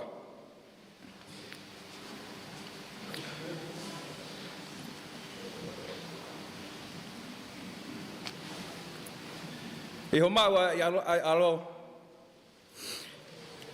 Ke tau maua I ha tau tupu o hakakai langa whanua. Kai ke nau ngata pe he langa a peako. Taufa'ahau Pilolevu. Mo teke ai ako. Ka te nawala mai o kau ngā kau hono langa whai one one. Pia nau kau mai he langa. O tau ki whanua o tau ofai. Whamaro heni. Tain Princess. He take pou ke whakalaka o ako. Whamaro heni President. He whamanatu mai a ngolo lo olive. Matumua ke ngā eke whainga marien ke whamaro ai. Ka torta me reana puloka. Ke whinga ake le rei he taimi. Ko eni nake pare sene ai he kautare ki ta ako. Ako la he motuani. He ngai wherengi aki. Moki motolo e kautaki. E ngai ako ke he. Ka wai taitai le rei heni. Neo mo pai ke mea heni. Ha tok tapare whau. Pia mua tara monu. Pia amanaki. Ke tau whenga au eki waofi mo le rei. Ai potu ngāwe ai si hasi. Pia mua potu ngāwe ai purea ngā. Tara monu ke ako Taufa'ahau Pilolevu. Whatawange pe. Te ke hoko atu ai pe. Koe whare mama. Mai otu hapai e kahau. Pia hange koe marang whakoloa. Koe pongpongi ni. Fie maari e pe. O giheni pe. Ho leu mawhana. Malo taina Pilolevu. Malo hapai ho mopou ke ako. Leu vai marang.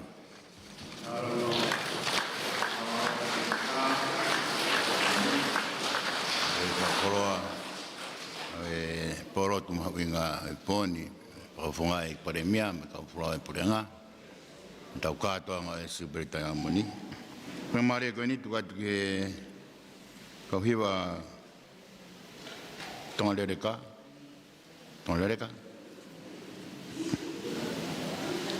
kata kia ui hao te teo pe ka pau kia ha foi whikaua te a Pangai I whaeronga mai Pangai pe kungo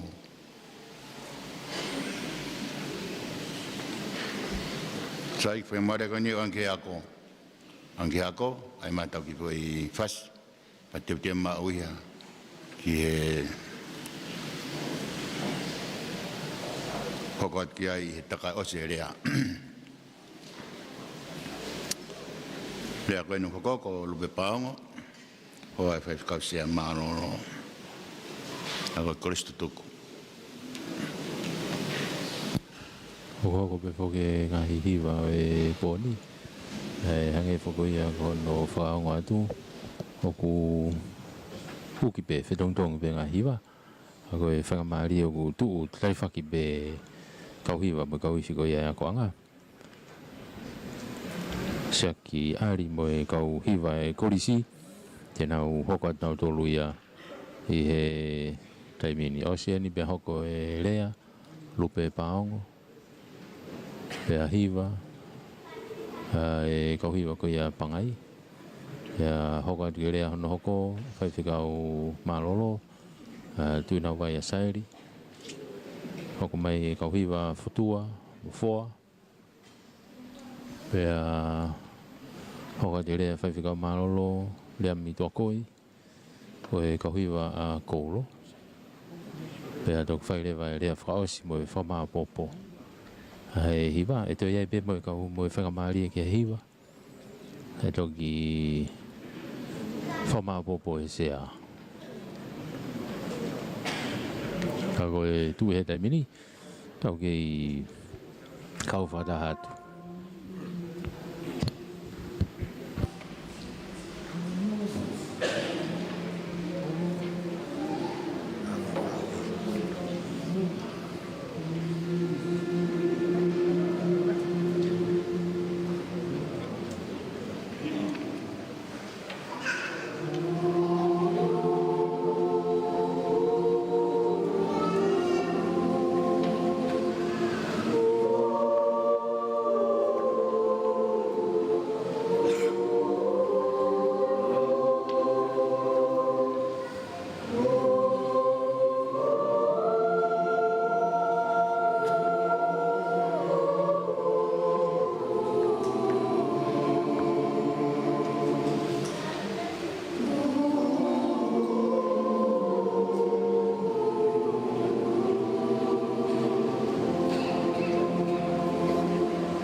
Kolbe mo ke u fa fa tap ka to na sia fa ki ka ko te kong hono wa ko ne bre ai princess ko ka ta ki pe no to fa se fe to na ko le mai pe fa ho ko ai fi to ko ni ai pare mia ka mai pura nga Tonga ki he langa ko ni mo te ke ko ni ako Kolisi mo ta mai ki Taufa'ahau Pilolevu ko tari ai ke mai ai to ko ni pura nga ke langa ko ni Kolisi sisi taha pe ko Hiva mano na te matokeo o whakakato mai te la me Tonga malo bit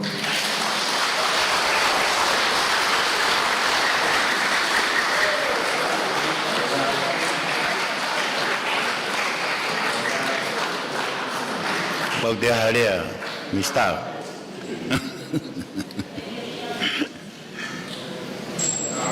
Naro kata ko pas mai do mai Boa. Pada mian, pudana tahu lagi. Don kita matu kuah aku tahu feel nggak tahu telepon.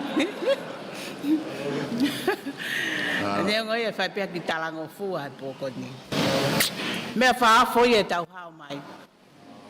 Tahu tu kau pe Claudia, kau tu ai lang. Tap moi afio ai o tua mafio tau loto ngai ho ko ni fatapa tai ne princesi Salote Pilolevu Tuita peke a ho week fatapa tu ki tangata ki Fakafeta'i pare mia Pepe ke kauta ke pureanga.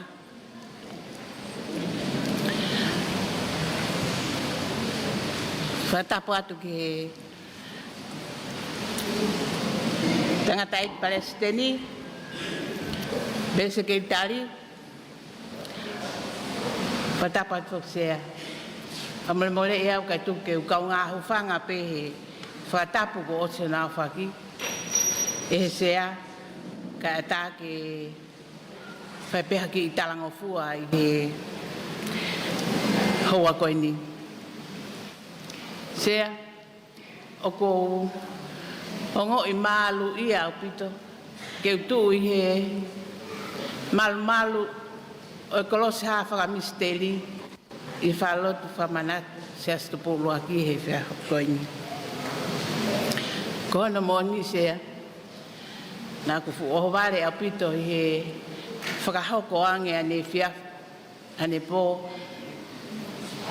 ai rea whatongi a rea o po koni pena ku ki na whiwhiri lahi pe ko hea koha no uhinga he ko uhi na ikai ha maka na ikai ke iai ha tuunga he apia ko ke whai ai ha no ui ke whai ha rea pe ko uhi ko hau ke lea atu ko hui ko haonga kau lo mai le mo kau kapiteni ko na ia ngoi pehe ia te au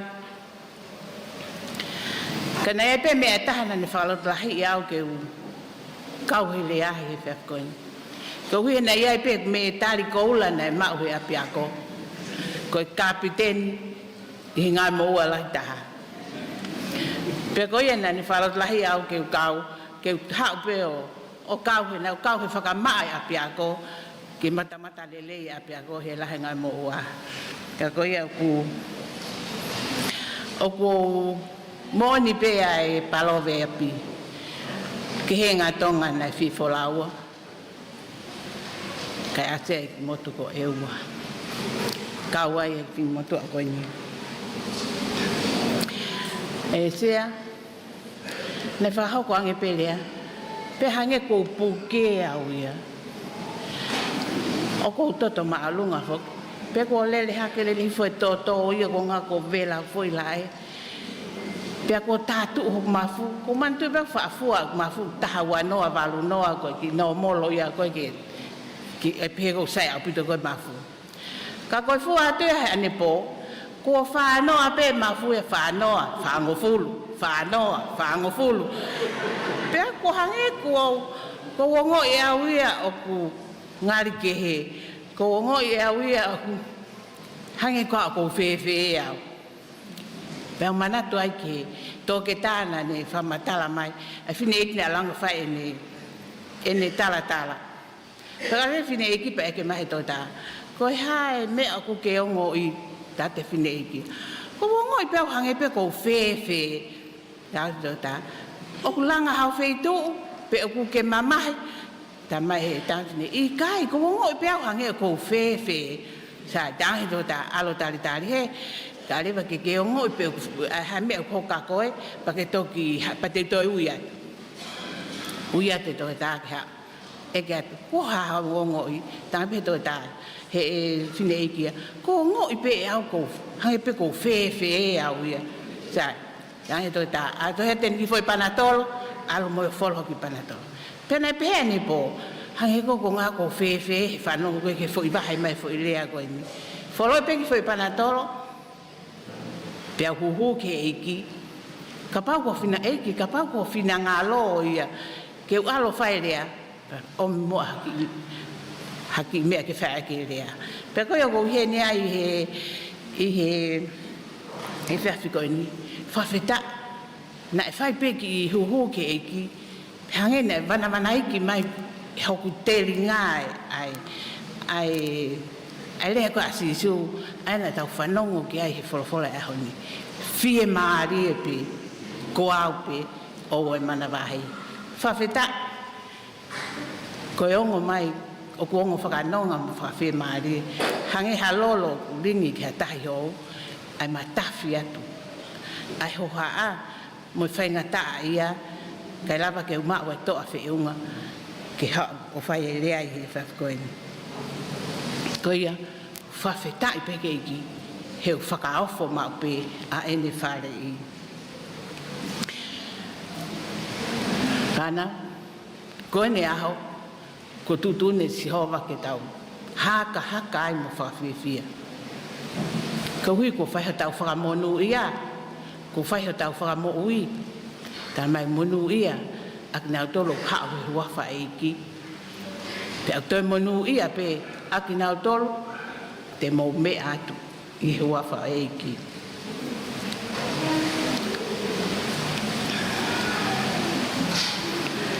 Sea, ko le aia ko whai e minista, ko mea minista, pe aku ihen be mo kau tangata ek whawhikau, ke ni whahe tau whakakoloa I hua koe.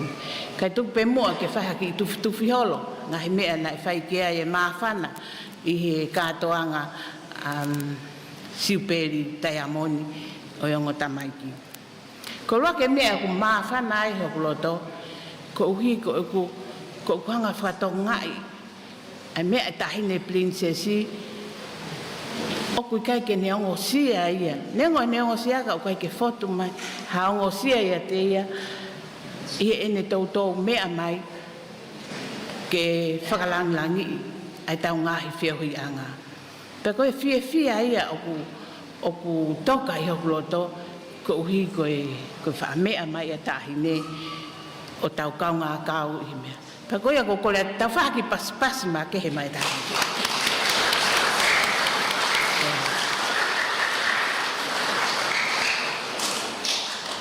Malo.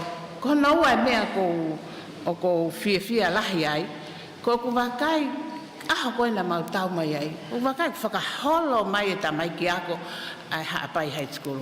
E kia tupe koe o ke whi, ta koe ka whakaholo mai ki api ako, o mai o tō koni I he whakamaa mo e teu koe ai api ako. Whakawhia ia ko uhi koe wāofi ai ngā ue, ai whanau ako I he wahi whanua haapai. Pau tau whawhetai ko hui koe whainga loto ko ia, ko tō ke whanau ako, te nau hoko ko e ka hau, ko haka kai, o ku nau whengau e aki, whetokoni aki, Iha whetu, pe Iha ngau e anga pe te nau I ai. Koe hoko koe whawhetai, koe ui koe whakaalo maari koe anatula, whakawhiwhia apito. Whainga maari ai meha no kotoa pe, whamalo ato mō lotu. Tau kau, I kuna e hoko ini, ko hui ko mō lotu. Ka ko ia ku whamalo ai, ko whiwhia ia, o ku toka i hoku loto I he whewhiko ini. I kai ko ia pēka ko whiwhia, e tā ko whiwhia, ko hui ko ngahi ngā ue whetoko ni aki, a ngā mātua, whakakulupu hange ko ngahi to'u ako, ko ngahi ngā ue pehe, hanga whakamāwhana au pito ia, e nau ngā ue whetoko ni aki pehe. Ai au hange ko kuongona he malae sipoti, peko malae whaiva, ai mano, en hange peha mea noa. Ai kilu en hange peha mea noa. Fakafeta'i, ko tau milionea tau tōluia he ahoni. Malo fakafeta'i pare mia, mo puleanga he whakakoloa ko whai he whawhikoini. Whanawa ko, ka pau o pehe hala monu ia. Aho o tau ki api ako, I he tau alu mo foki mi he eiki hua noa ka pau te tau tuu, whakamaka tuu, o tua ake a Sihova. Pea tau ka veinga ake e mo ui whakawholofola, e toi amo ange. Ai tuk maari ake mo tolu, pea pehe ki he whaifonua hapai. Koi au ko po ia ko ni ko po pia fakafeta'i. Fakafeta'i ke o tua mafi. Ko hui ko ne kei o wha'i ki tau tolu, ake ne o whatae ngata. Pe aku ne kei tolo aki ai pe ma ki tau tolu, a ene mesi o makatu ungai, a e tau ikuna, a Siupeli, a Taiamoni, o ngotamaiki.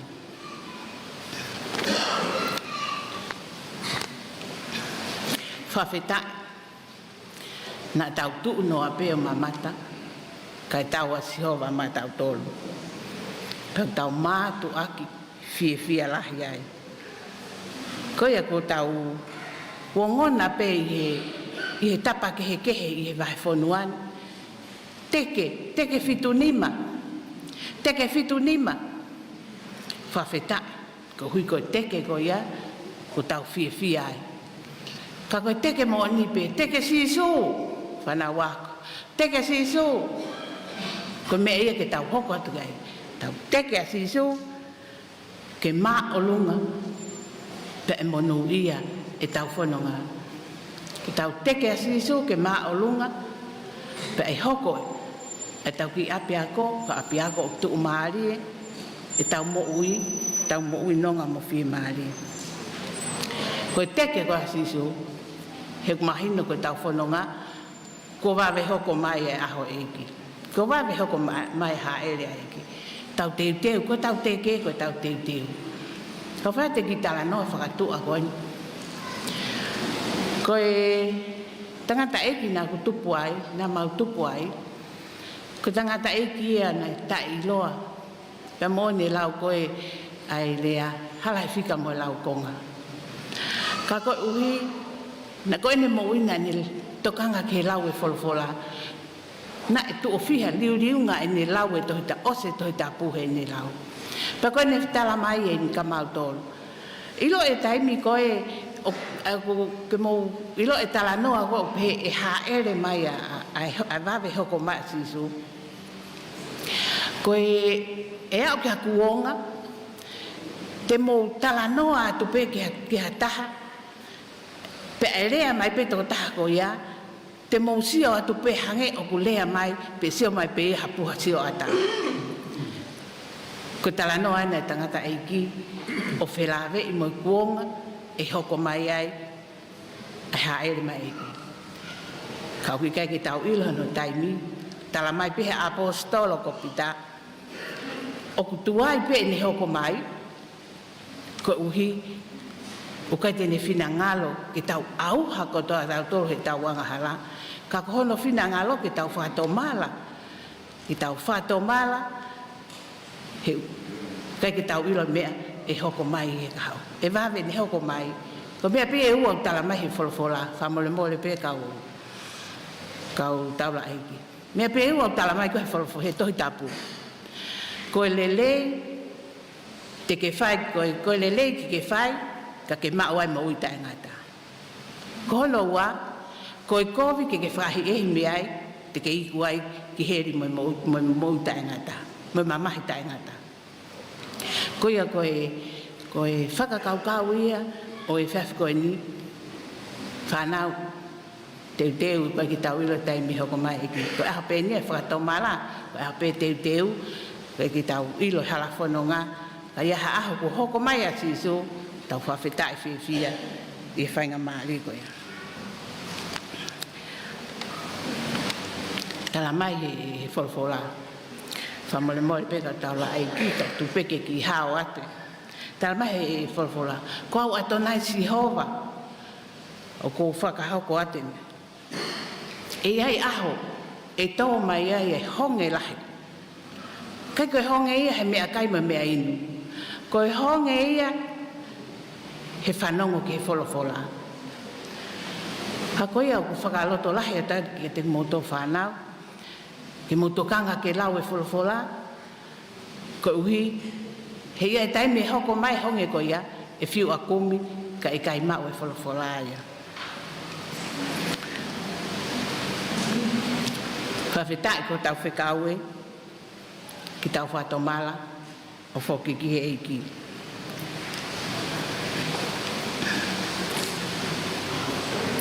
Ko ia ko whalahi at ka te motolu, hono ko toa pe, ka tau te whito ki he whanau, ta ko tala monu ia ka te motolu, whaose ake ki tala noa koni, ta nono no pe.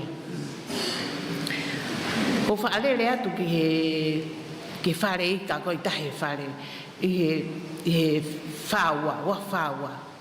O ku tuu mai fo i tuu waki, whakatātā, o ku tuu mai e fuu i ka lahe, alu kai mai fuu mātau, ku ni hanga wholohe i kai mātau. Tato tuu mai lewe fo i tuu waki o pehe. We hope the best, you do the rest. Whanau, ko maulele i tahain, ko whaika ki motolu. Ko mau i vi eni, ko whaika ki motolu. Ko mau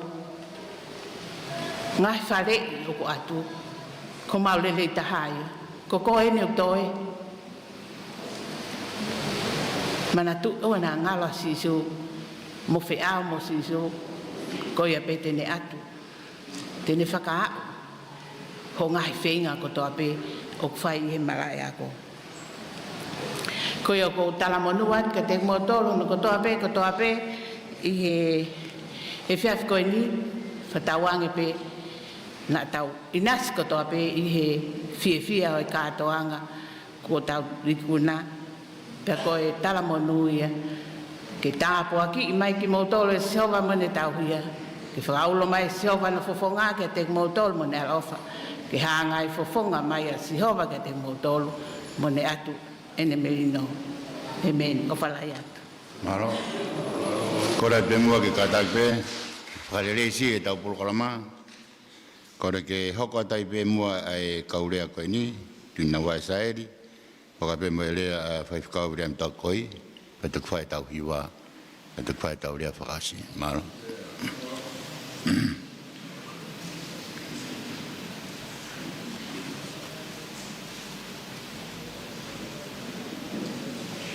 Whatapa ke awhia ua tau loto tonga e pōn.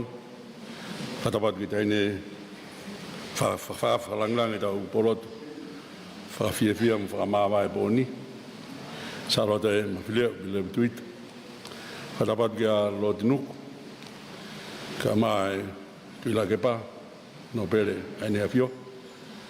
Whatapa ki he owana ka mai ka minista. Whatapa ki he pesteni. Ape ke sikai jajahi. Siaosi, ya whatapu ke siapa ko koret mo ke u whanga te whatapu ko si hao whakia ke whiawhiangana whakakakata te pia e whatunga e pōn ka whawhitai lahi ki o toa, pēng maare koin whakoroa ki tau tole pōlotu koin ka ko tui ko koroa lahi e pōlotun e tau Katoanga ko toa pe o whai o koe hono rea ko Katoanga mo hono tutuku Katoanga mo hono tutuku Mandoi mau be taiwa fitu ko hu o pulfrava.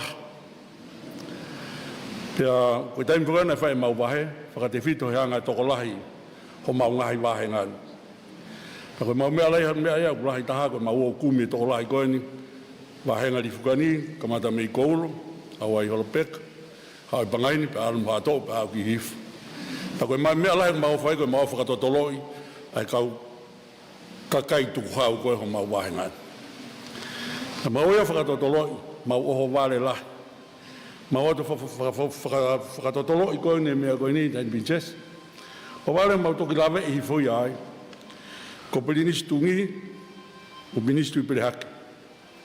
O na abi tu hau pe na tu hau I li fukan. Pa ko na abi leva abi ko pinistungi ko fie hua tua e ngau e uhila. Pa abi leva tu pe hake si kula mau ia putunga ngoe. Tau taiwa valvalu mau fai e sou pea o mai mau ki fai wa me tonga lereka o fai koe lofia. O si koe fai wā pea o malveu haa poanga whakako mai fie maa wau e ne a fio o whaape. Pau le reat ta tolo atu pepa o whakotua e lalo pene whola mai. O mai e lofia tau o moia o whai wawa. Koe lakalakai au ne tālai ho mau haapai. Kapitana i ko toa whangamare ko toa pe Katoanga mohono tutuku. Manatu me rie Kolisi Taufa'ahau Pilolevu. Nai fotua Kolisi Pilolevu tau tahiwa whaano. Whakamatala le rei se misi lutui. Koe langa uapiako koe ana me kamata peia he Siaosi mo ngahi motu mo ngai kolo ko toa pe hapai. Kau talang hamena e toi tuku fuolo ai e tahiwa nime ni ma. Fotua Kolisi Taufa'ahau. Whako mai lutui, koe ne lawa kakatoi au lawa iwi Siaosi, tokoni mo prianga, whakakakato u whare koini I Pilolevu. Te hiki rewa ai wahe whakakolo koe angai whare Tonga, whaia ki Taufa'ahau. Pea mumea I pe mutolo whainga koe nau. Koe ngai whare koe ana e pe ngai whare, wai pe whare o koulo. Ai pe whare wahe whoa. Pe pe whare ngai mutu. O si wahe pe ngai whare ia, ngai whakate fito pe ia, dia iwi o I kakai o I kolo. Tau ku tau Fakafeta'i. Lea hon, tau whahai kakatoa tau whituni ma koen, Kolisi Taufa'ahau Pilolevu. Pea kutui koe kolo ai whonuani. Koe Katoanga koen tau whai, Katoanga tau whituni ma, Kolisi. Pea Fakafeta'i me heina Highness Pilolevu, whai no whakalangi langi. Pea ko whakamalola hefo ke pare mia. Whamure more be pare mia, ko whakamalola hi atu. Naki mea I te whuki naki toki huangi toloa ko mau toloa. Pa koe tau mea whakatoloa whuki, wai peki tai mea u tau vai ina noa I ai peki tau tolu. Te whakamore lahi atu. Koe huangi koe ni ai parei mea ta muia. Nei ai mau mutua a whaiako ko rea pen. Manaro ke mahina peka koe, nei uia rea pen ia a pohiwa tu ane toa koe poto.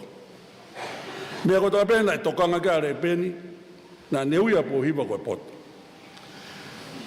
A koe na puno whai Tonga, ui hake koe na pohiwa ku paremia, ko osi maloloa a rea pen. Pea nofai ku whakaukau, tau mai ana lawe, pe ko hae whai na tūkunga na ui ahi whako koe ni, a pohiwa tu a whaifukau pohiwa tu ane toa koe paremia. Pea ko tui koe kolo ai tau Katoanga koe. Mau whakamalola iat, whai ho mu whatongia, whakalangilangi whai lotu koe ni, pe ikai koea, ka mumea I tau Katoanga koe ni, e ngahi tau e ngahi Kolisi, mi mui pe tau he konfeni si. Wawa, ngahi tau koea whai e whakamama whai, e whai e tau ni ki eua koe ngā ko hango. Ka Fakafeta'i, whotunga tonu Katoanga koe ni a hapai, ko mea mai pare mia, ka masi o ka minista, tala monuat. Pe kai koea pe ka ko whamalola hi atu. Historia koe na ke lawe kia hi aho koe na, maurere atu koe na, hufi koe whare. Tau ene fia e mau whakoutua I hapai, kou toki whanongo eni. Pea kou tui mo oni ke mea na ke mea aki. Koe ngā hingoa koutoa pēna e lawa whakahingoa, ngā panga pēna kai ke hiki ka koutua mau he reti hoa. Hei ngā hingoa koe ia, koe ngā hingoa to tonu pe hapai. Pa koe ngā hingoa whakala. Koe whaingoa na maari ai he mea kei, hingoa koe ni ko langi tonga ni vai. Koe whaamiria koe ni o pasikore. Pa kuia I e vai hena ui ko vai tō. Tako vai koia ko no winga ko ne tonga vai ko hingo ko fa malo la hiat. Ke me ape Tonga ka ke tokanga pe ki hokonga hapai. Me a fo Taufa'ahau ave ko ne me a ko ngi tamaha ko itungwa. Pe fu manau u tu he matatai. Ko me tu o e mahina fa wike ave ai koloa ke tamaha. Pa do me a Taufa'ahau ave me a Taufa'ahau fesi fu manau ia pe nanga fo tu lalo. Mo uia na fu akau he kai te fai hanga fa tamai o iki kata. Fa malo la hiat. Ho mea mai ko ni. He kai goia tapu mo koe whakakakato e whatongia koe. Na mau mātuku mo whakakaukau koe kai Fakafeta'i. Koe Katoanga mohono tutuku. Fōki mo i tala noa lelei, fōki mo i loto fia whakakakato e whatongia. Me sen ko whakamālo lahi atu, ka mai asiki dailahi, whakamālo atu he malanga, whakawhawha nā mohanga whai. Koe tāpua kia ngā apia koe. He kai koea, tāpua kia ngā apia koe. Ki taulawa whakamatala ki apia koe masiva koe, whai ngata. Koe tāpua kia apia koe, lawe monua ia whanuani, pia lawe monua ia Tonga. Ma ua whalahi atu, pe kai koea, whamala atu ki dailahi. Si dailahi koko, ko nau tala whawopuri ako ini, ma o whai malangai ki tamai toroa, ma o malangai ki Palestine ako. Ma o mai koe halau, malanga maaria, pa talanga kai o ema. Ka pau pehe malanga a whereti hene ta e teu teu, whanua ka pau na e teu teu. Na koe asi, dali ko whamalo lahi atu. Ma hako malangai ni hua ko wakai kai, ma hako toki teu teu ia, hako whamalo lahi atu. Salote Pilolevu Tuita ko whakamaro lahi atu, mea o whakalangilang. Peke whakamore pe whai whakahaa koen. Kia te au ko koloa ia lahi. Na malere atu mo e whinau atu, matalasi lahi whoki he whonuan. Ma malere atu aho rona kiki huwhi koen ni whare koe kōwana. Na ma whakautua wholofola maari e mona au tahini tapu mo koe. Pekai ngā tai, ka koe koloa ko tōpena e tōhene aho koe na whae malangai aho. Koloa mahu inga. Ka ku toi tōloto tu tapu mo koe, ho mea e wholofola. Koe a Western, whakawhiawhia la, hanga he tāhine ki mutonu e mea i o vete. So siua wahe wa wha konga me besi tahani ma. Ka ko au mo whare te mautau hia si hoa. Kia te au, whai whekau. Ta uwhihaine u whanongo he malanga e besi koe. Ko toki lawe ene tōlo loto, ka kono whatu koe whatu me whamiri. Haua i peo ina se whare. Me koe pa stenu ko whakamure mula, ko whamaro lahi atu. Koe whoke malanga Tuita ia. Ka ko whotua tau pa stenu. Ko matua tarasi laheni, me i hifo, ko ono kolo ia. Te mawhotua atu ke malanga. Inchesi Pilolevu, whakamure more, tari ho kolo a. Koe whoke malanga Tuita. Ka ko tui pēr maha koe mena e tonu ke mea Tuita koe ni Tonga ke mea mai. Teke malang ko atu ke pakapau ha me fa la fa konstitutone basten tu ke mama lolo ma ta si dai ka foto be ai ke hoko ko fe fine malanga pe kai ko bin ches e kai te to malanga ko feitu ko to kilava mai pe ke fa le lot fa manato Taufa'ahau te ke to to fola yo malanga ka ko fa malo tala monuat ko loa ka Katoanga ko ne aon fa malo la ya ke fe ka pure ka ma fe ka sia whamalo te pure ako, ka mai ko stutu, ko whakamalo lahi atu, whatongia koe nu tau whai, Katoanga tau whitunima koe ni koe Taufa'ahau Pilolevu. Kai ka mea te tau mua hen, tau mao he Katoanga koe. Ka koe Katoanga mohono tutuku, koe hae ola e Katoanga. Ta Fakafeta'i, hono wholofola, hono whawhakalangilang, hono paremia ka mahano komunista, ka mahano kau koe stutu, tala monu atu, watawango toa pea hon, ka pau koe hato no tau kau whakataha pē me mea koe whakaose ai koe e lie koe whai koe tau hure koe tau historia whuku tau kei whai ose tau koe hure na whakataha mai tānak mai kos mahinu nau i kuna hau e toa koe akuila mino muka wakai atu koe nika ke tawhaki nima waka koe o nie tafe i whai toto ka pēr rewa kuila lie koe nau koe ke kafa awhio a Taufa'ahau ka pēr mai rewa lie Kuila, o to lau e kafo, kai lau e lawa. Ka Fakafeta'i. Anga rewa e Taufa'ahau whakahingoa ia lie maro. Ko koe ahone uiko lie maro. E koe tiki lau e kafo, ka ku ke kau lau e lawa. Pe tau tu ko toa pe hon ko Fakafeta'i ki o toa Katoanga koen. Pe nango ki Katoanga ko tau fai be mot. Au fong aula fa tong ya ya hon. Me hani tain falangi pe kai goia na mai me pare mia. Pe kai goia ko Fakafeta'i president koen. Pe hange ko secretary lahi tala monu wat. Fa toanga toa fa kolo ki tau tau la Highness. Ta bak me ofa toa fononga ke kau. Le fa hoa malo. Malo, pa be Biami kau mamano no, biam pakoi, hokoi pe fakoloa, malo apita ki trasit lahi, pe mahui ko fai ko tari Fakafeta'i tain prinsesi, malo mau koloa, malo, tau ki bas ki ai ko lawai pe mo, ko tu malanga tain prinsesi. Tapa moe a whioanga o tua. Whatapa tu taine princess. Whafalang e Katoanga Siupeli Taiamoni. Sea, ko kore at ke uhu whangatu e ngai whakatapulahi ku osi. Ane nei, ka tāke te au ke whai e whatongia mahu inga koen ko omi he Katoanga ke te au. Ko kawenga o e kurea,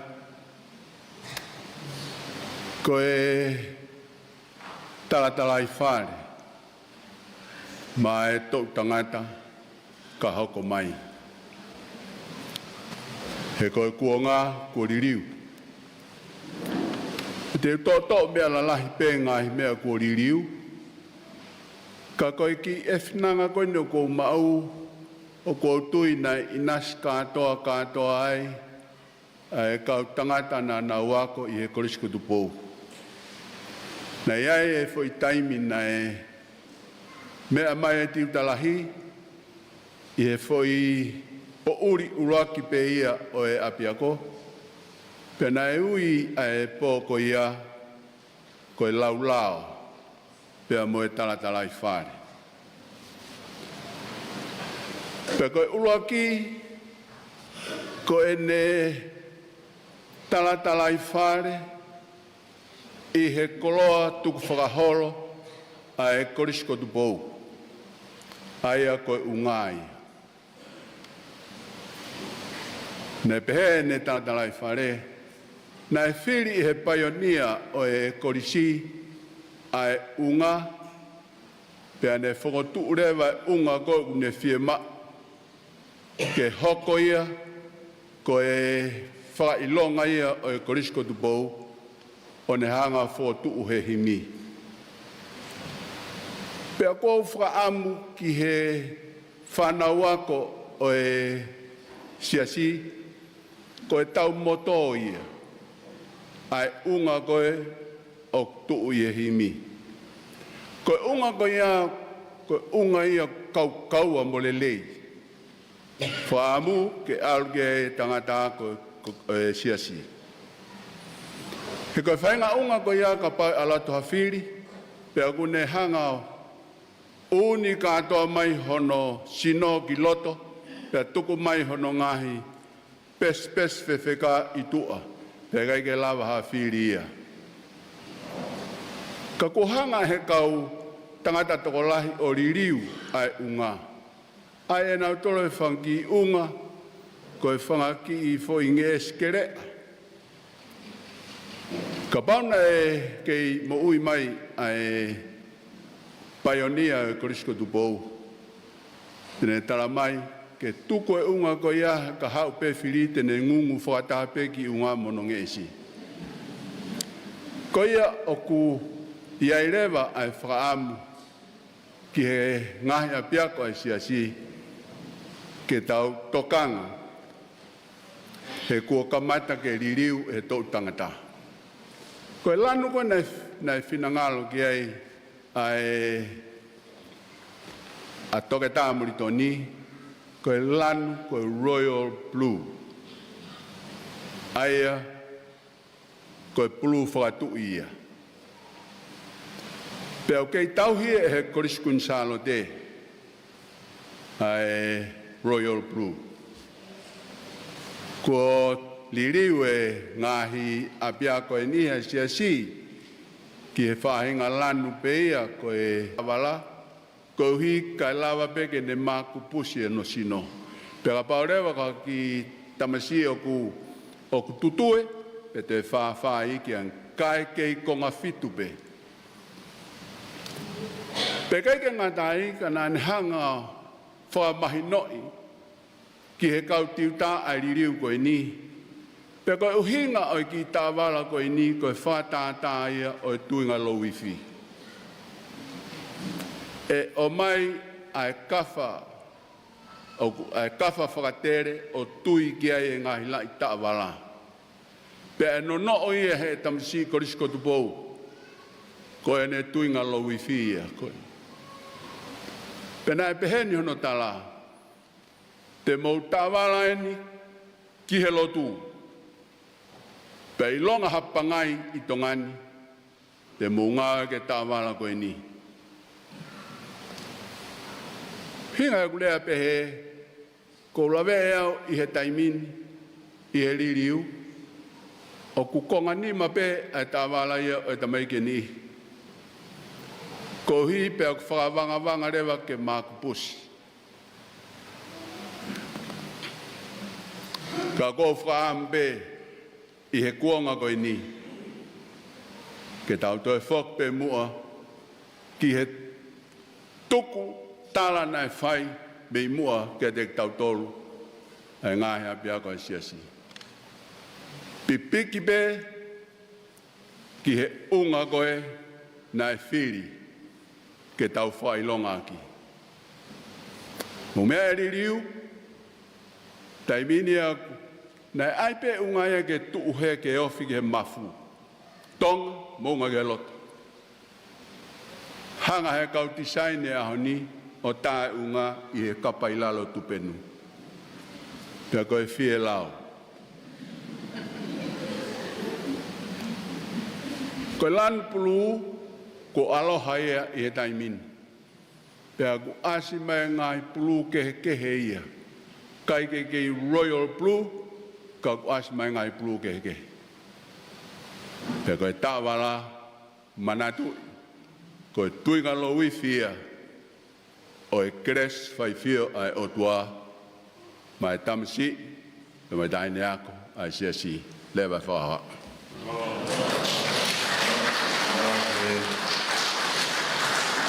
Whamarolo, pe me whakoloa o whai. Kua tiki kau Hiva, katak fua, o ulau hamo ki Hiva. Ia. Ai mai hamo ne hamo ki Hiva fua. Maro.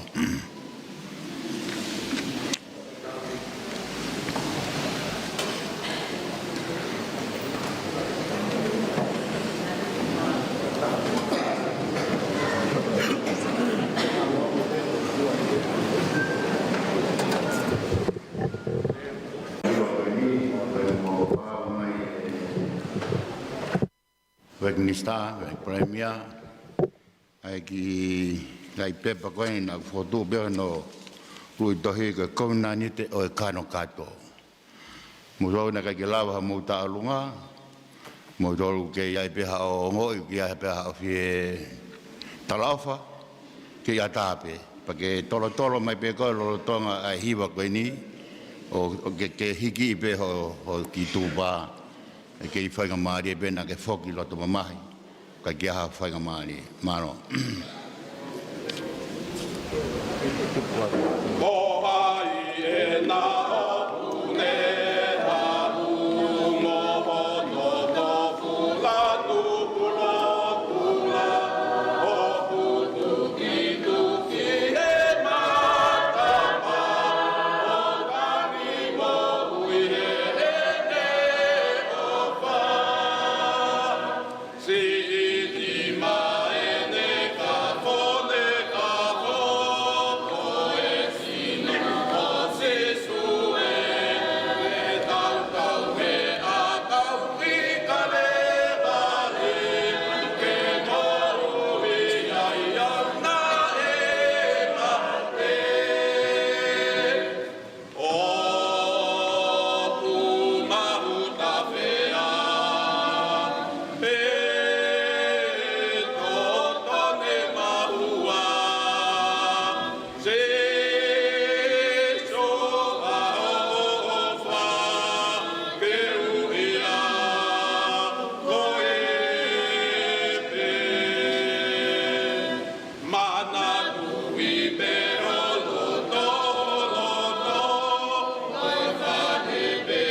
Maro vito kai kau me fotua to takawenga mai ki kainga lotu mahar ko tata nak pena to nima malo pita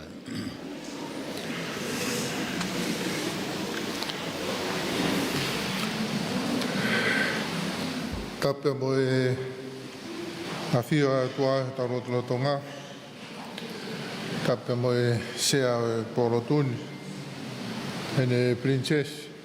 Katulo watu ek premia ma o ek nista ko vana ek presteni ma hoa ko famal wat mo ai ngahi tafata ko afaki ata ke fakakato e fatongia ko bahea ma mautolu I he fin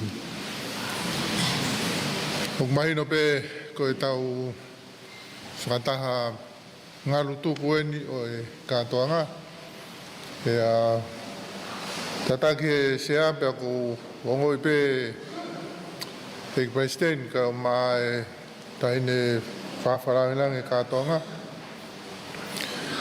o ku ma o pe fenga mari e fekau se a ke fai ne porot fa mama e he poni mai fonua lama mai futolahi hapai ni be mutautoru la mai me ngahi fetu keke o kau whataha I he whamawai be moe sea be moe wahe whanua hapai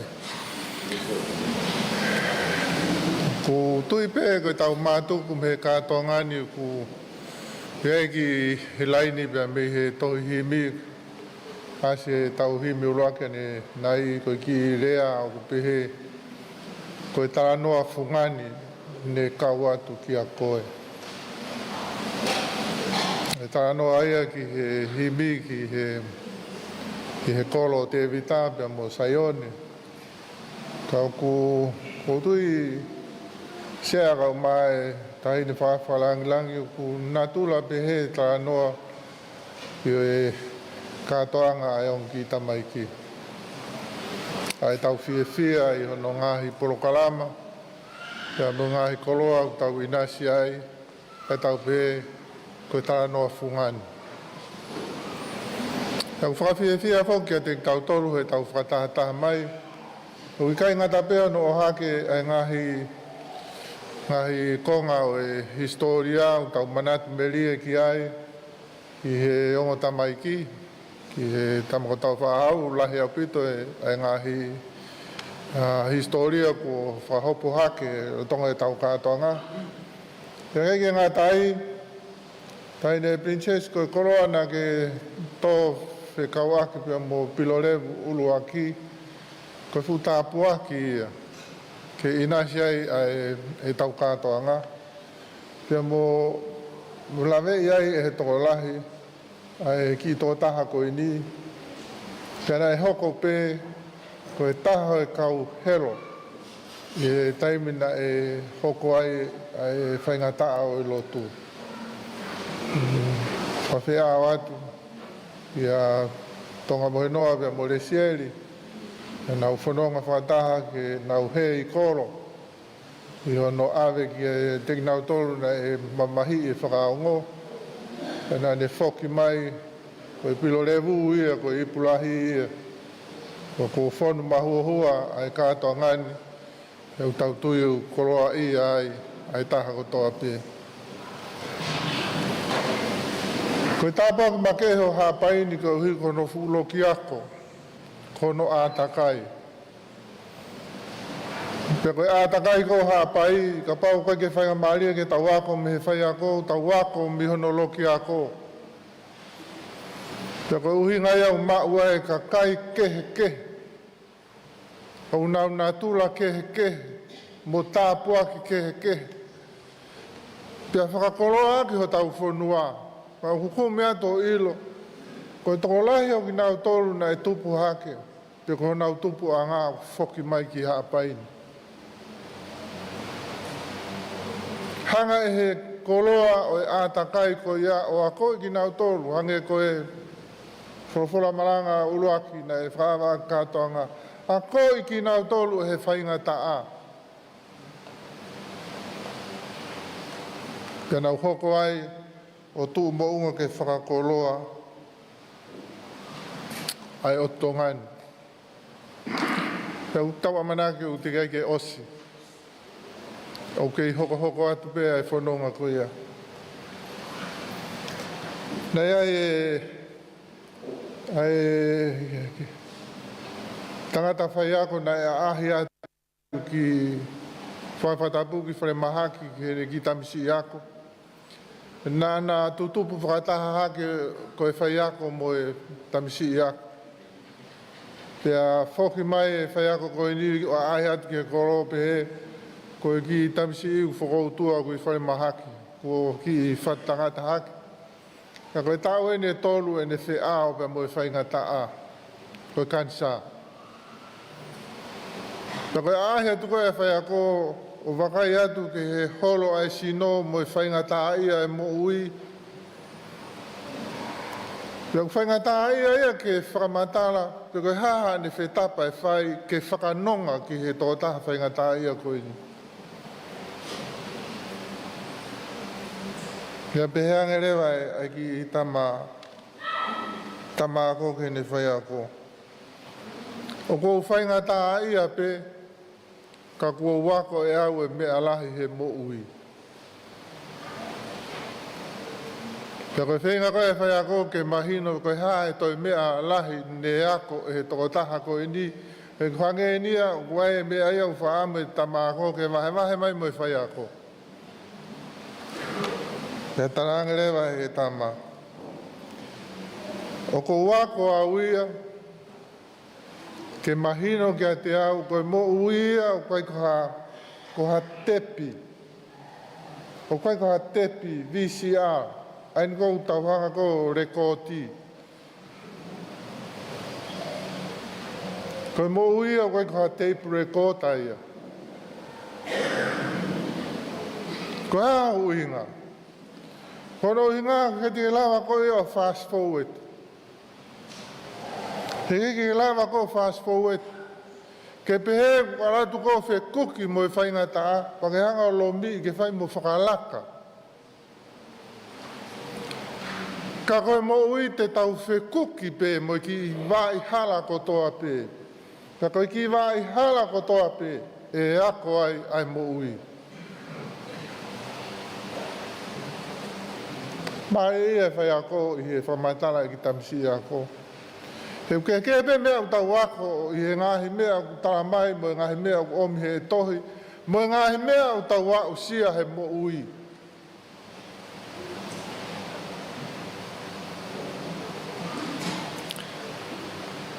Pehange rewa ki tama, koe mea o no ua ko ako. O whiunga pea si suia. Whaingata kone ko mo ua ai, o koe ke lawa ia he toke tā. O koe ke lawa ia he kau ahi, mo e whanonga ku whai mai ki a te au. Kau whiunga pea si suia.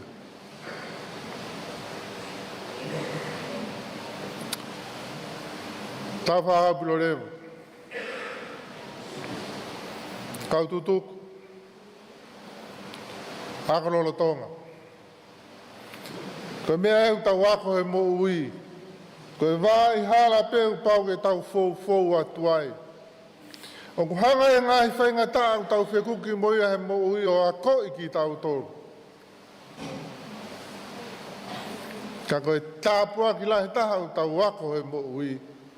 O ku whiunga pea si su ia. Whiunga pea ia. Pa tau whia maari e ai. Taraloto e ne whai he apostolo. Rea pe me prisone, whakanonga ki kai Filipai. Ko au ko si ako au ia he mo ui. Ko lava pe, ke u whia maari e pe he mau mea, ke u whia maari e pe he masiva. Te ulava pe ai tu maari e, te ulava pe fusi mo o mo. O ko ulava pe ai whia kai a, pe mo e nofo mākona. Ko wako au ke u mawhea i mea kotoa pe. He guai tō taha ne whakaivia, mo whakakaukaua a e tau mo ui. Koloa mo e tāpua kia o tau wako e vai whanua hāpai. Ka whai atu e whanonga o ku whainga maari lava pe. Ka whai atu e whanonga o ku whainga tāmaki lava pe. Whie maari e pe. He ku whiunga pe a si sūia. Pāo se ki whaoha o whi whawhonga atu e presidenti ka umai konferensi. Whamaro lahi atu kaine princess. Tara noa fungani, kawat ki a koe te mō Katoanga. Whamaro atu e premier o e minista. Ko wana hapai, ka umai mahi whanua hapai. Ko kau sea, whe popo waki nā mō whai, whawhanonga mai,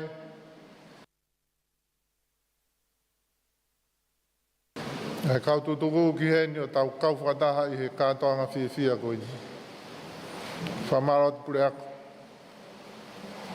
Kau māho tokon pure mo iongo tiutarahi. Whanau ako rolo tonga. Te lawe i pe e kita. Ai whakaofa e kaunga tāmaki. Kaunga tāmaki e ngā ue, kaunga tāmaki mo ki whanau ako. Ka nā mū turi pe ke whakakakato e poro kalama ko toa pe. Nā mō si hanga whotu. O te ofa atu au pito kia teki mō tolu. Watawangi o tua mawhige ne tāpua ki whaivia ki tau tolu. Tau whanonga whia maari e pe. Heu whiunga pe a si sūia mō tau ngahi mea tua whatu. Malo. Kura ki ka hiwa uiha. Ai mea rewa tau hiwa whaosi. Malo uiha. Marola ki skitai lahi, pa maapo, pa whakroa ko painasia ki tau Katoanga polot, Fakafeta'i, e whiawhini.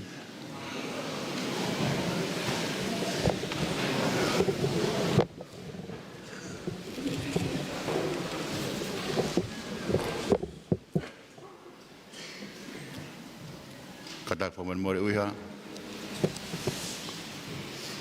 katak pia uiha ka tau whamaapo pia mua, koen ko maulolo ai po. Ka hiriwe tau keresi pe toki ai maha mo Hiva. Ka tau whawhanga tukai mua he, koen ko tāro mai taimi.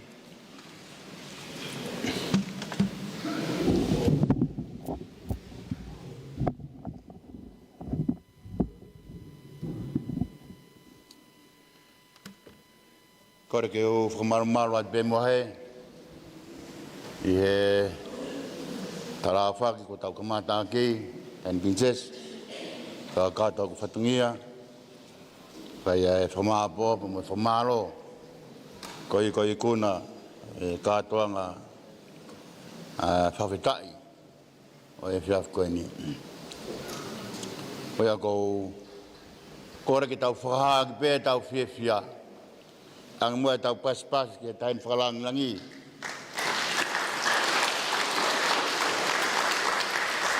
E tau whamaro, ene mea mai, langi ai tau Katoanga.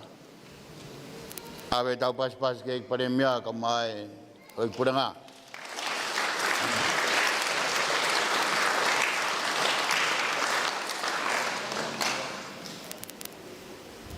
Ang mua tau pas ki ik pas teni, ka mai sketau lah, no tofo he kua whai, e tau Katoanga e pōko ini. Me Katoanga e Siupeli Taiamoni. Ai tau pas e kau koisto tuku. Hakoloro Tonga. Mai kau ahi ko toa pe. Ko marola ki ngai kau Hiva. Ang motor ko toa pe ko mo mea mahi pōni. Ai haki pas whakaosi. Mai kau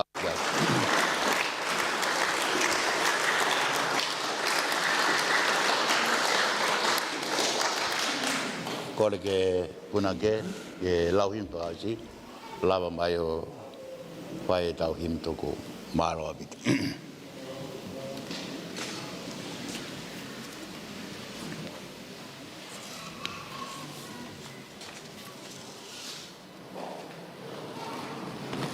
Ko e whalawhalai mi tuku e tau Katoanga Polot Fakafeta'i e whiawhini.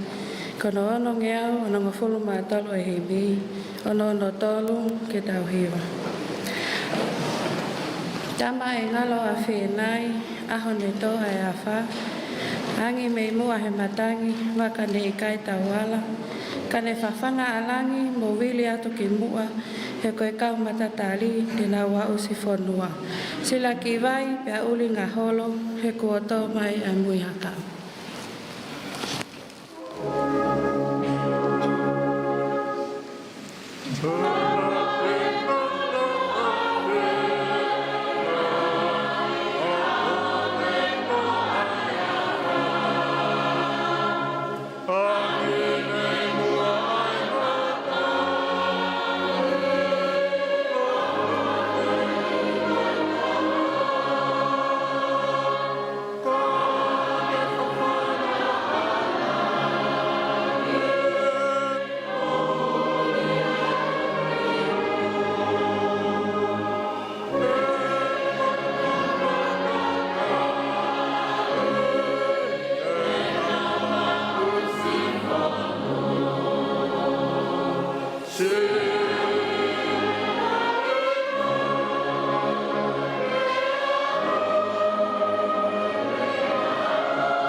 Siaosi, ka kuosi ini matangi, ikai ke he kapeau, fu tawhitonga alangi, ki te whanua i matau. Tāne mooni alangi, hono lele ike ukuma, pau ke kau matatali, te nau wa usi whanua.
Kele sadau iki ko Jesus Christ o fulaha tua ko tamai te mo freo ho la mari manu ni tan princesi tamai fakatahangani o na hiki kai faibe o tai ngata meni.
Dagi Katoanga pe moa ha pas Siaosi.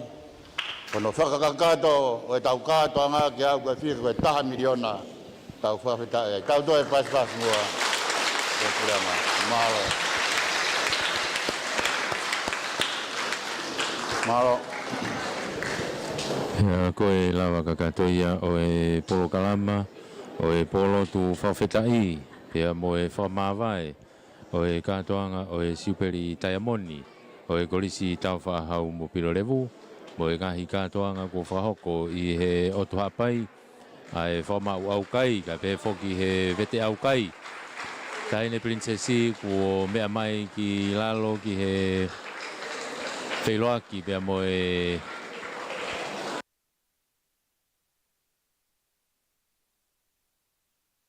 Tata Palestini, pe foki e skeri tali lahi. Pe foki e sea o e Katoanga e poni. Pe mo e whaiwhika malolo, tui nau vai a saeri. E foki e koloa, na e whakakoloa e tahine ko e tako ako malanga i pe. E teu ki he mea malanga, pe te aha Katoanga e malanga le tahine i he ngahi Katoanga ko ia. O ia ku lau maari lelei e tahine i he Katoanga o e Siupeli Taiamoni. Talo e aho uruaki o e Katoanga mo e mea i pe tahine whalanglangi o a umaini ki he polo tu Fakafeta'i o ku kei lau maari lelei pe ke whakakoloa ai Katoanga koe ni me ato ki he wheloaki mo e takatai paremia pe foki ki he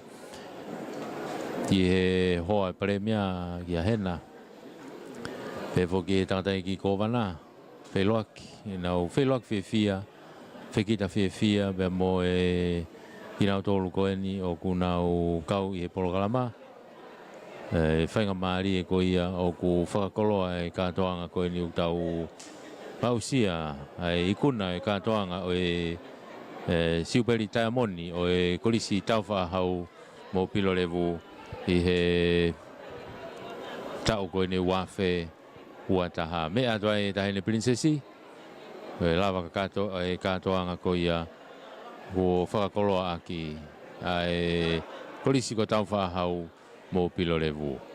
Ko e Tonga ko ia o e whiawhini ko e mātuku atua i pe e Katoanga pea mohono ngahi makamaile mohono ngahi tala o e whiawhini i e kakato ko e ne polo tu whamalo ia e pe whoki e tau ngahi kupwhekau aki e kautaha e kau Kolisi tuku o e Kolisi ko Taufa'ahau Pilolevu tau te whito eni ki he tau kautaha Kolisi tuku ko ia mei Tonga eiki taki tau mai ia ke pueri vai pulu whaiwhikau viri am toa koi pe he whoki ki a kinau tolu ko toa pe waolangi mo e kau Kolisi tuku ko i nau wha ahia a hotau ki i studio i Nualofa i he whahoko ngai polokalama ko tui pe mahalo ko ne lava i polokalama ko ni te mau whoki atu e toe e pia polokalama whamalo e kautaha Kolisi tuku e toe whahoko pe me hotau studio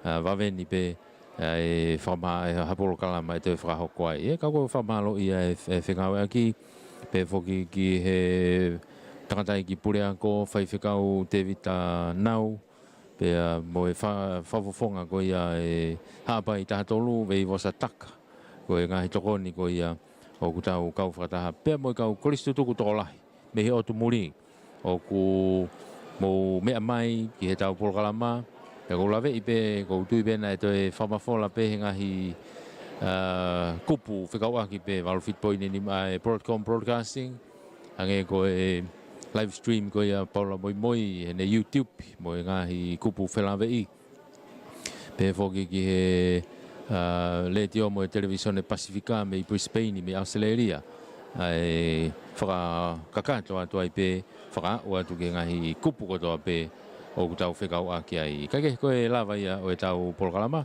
e mo e Katoanga o e Siupeli Taiamoni ko pongpongi e tau whahoko ai o no Tupou o naia o e senta pe hoi whawhine mo e whare lalanga e whahako pe heni I Pangai pea toki whakakakato ai ngahi polokalama koia te tau kau whakataha atu ai.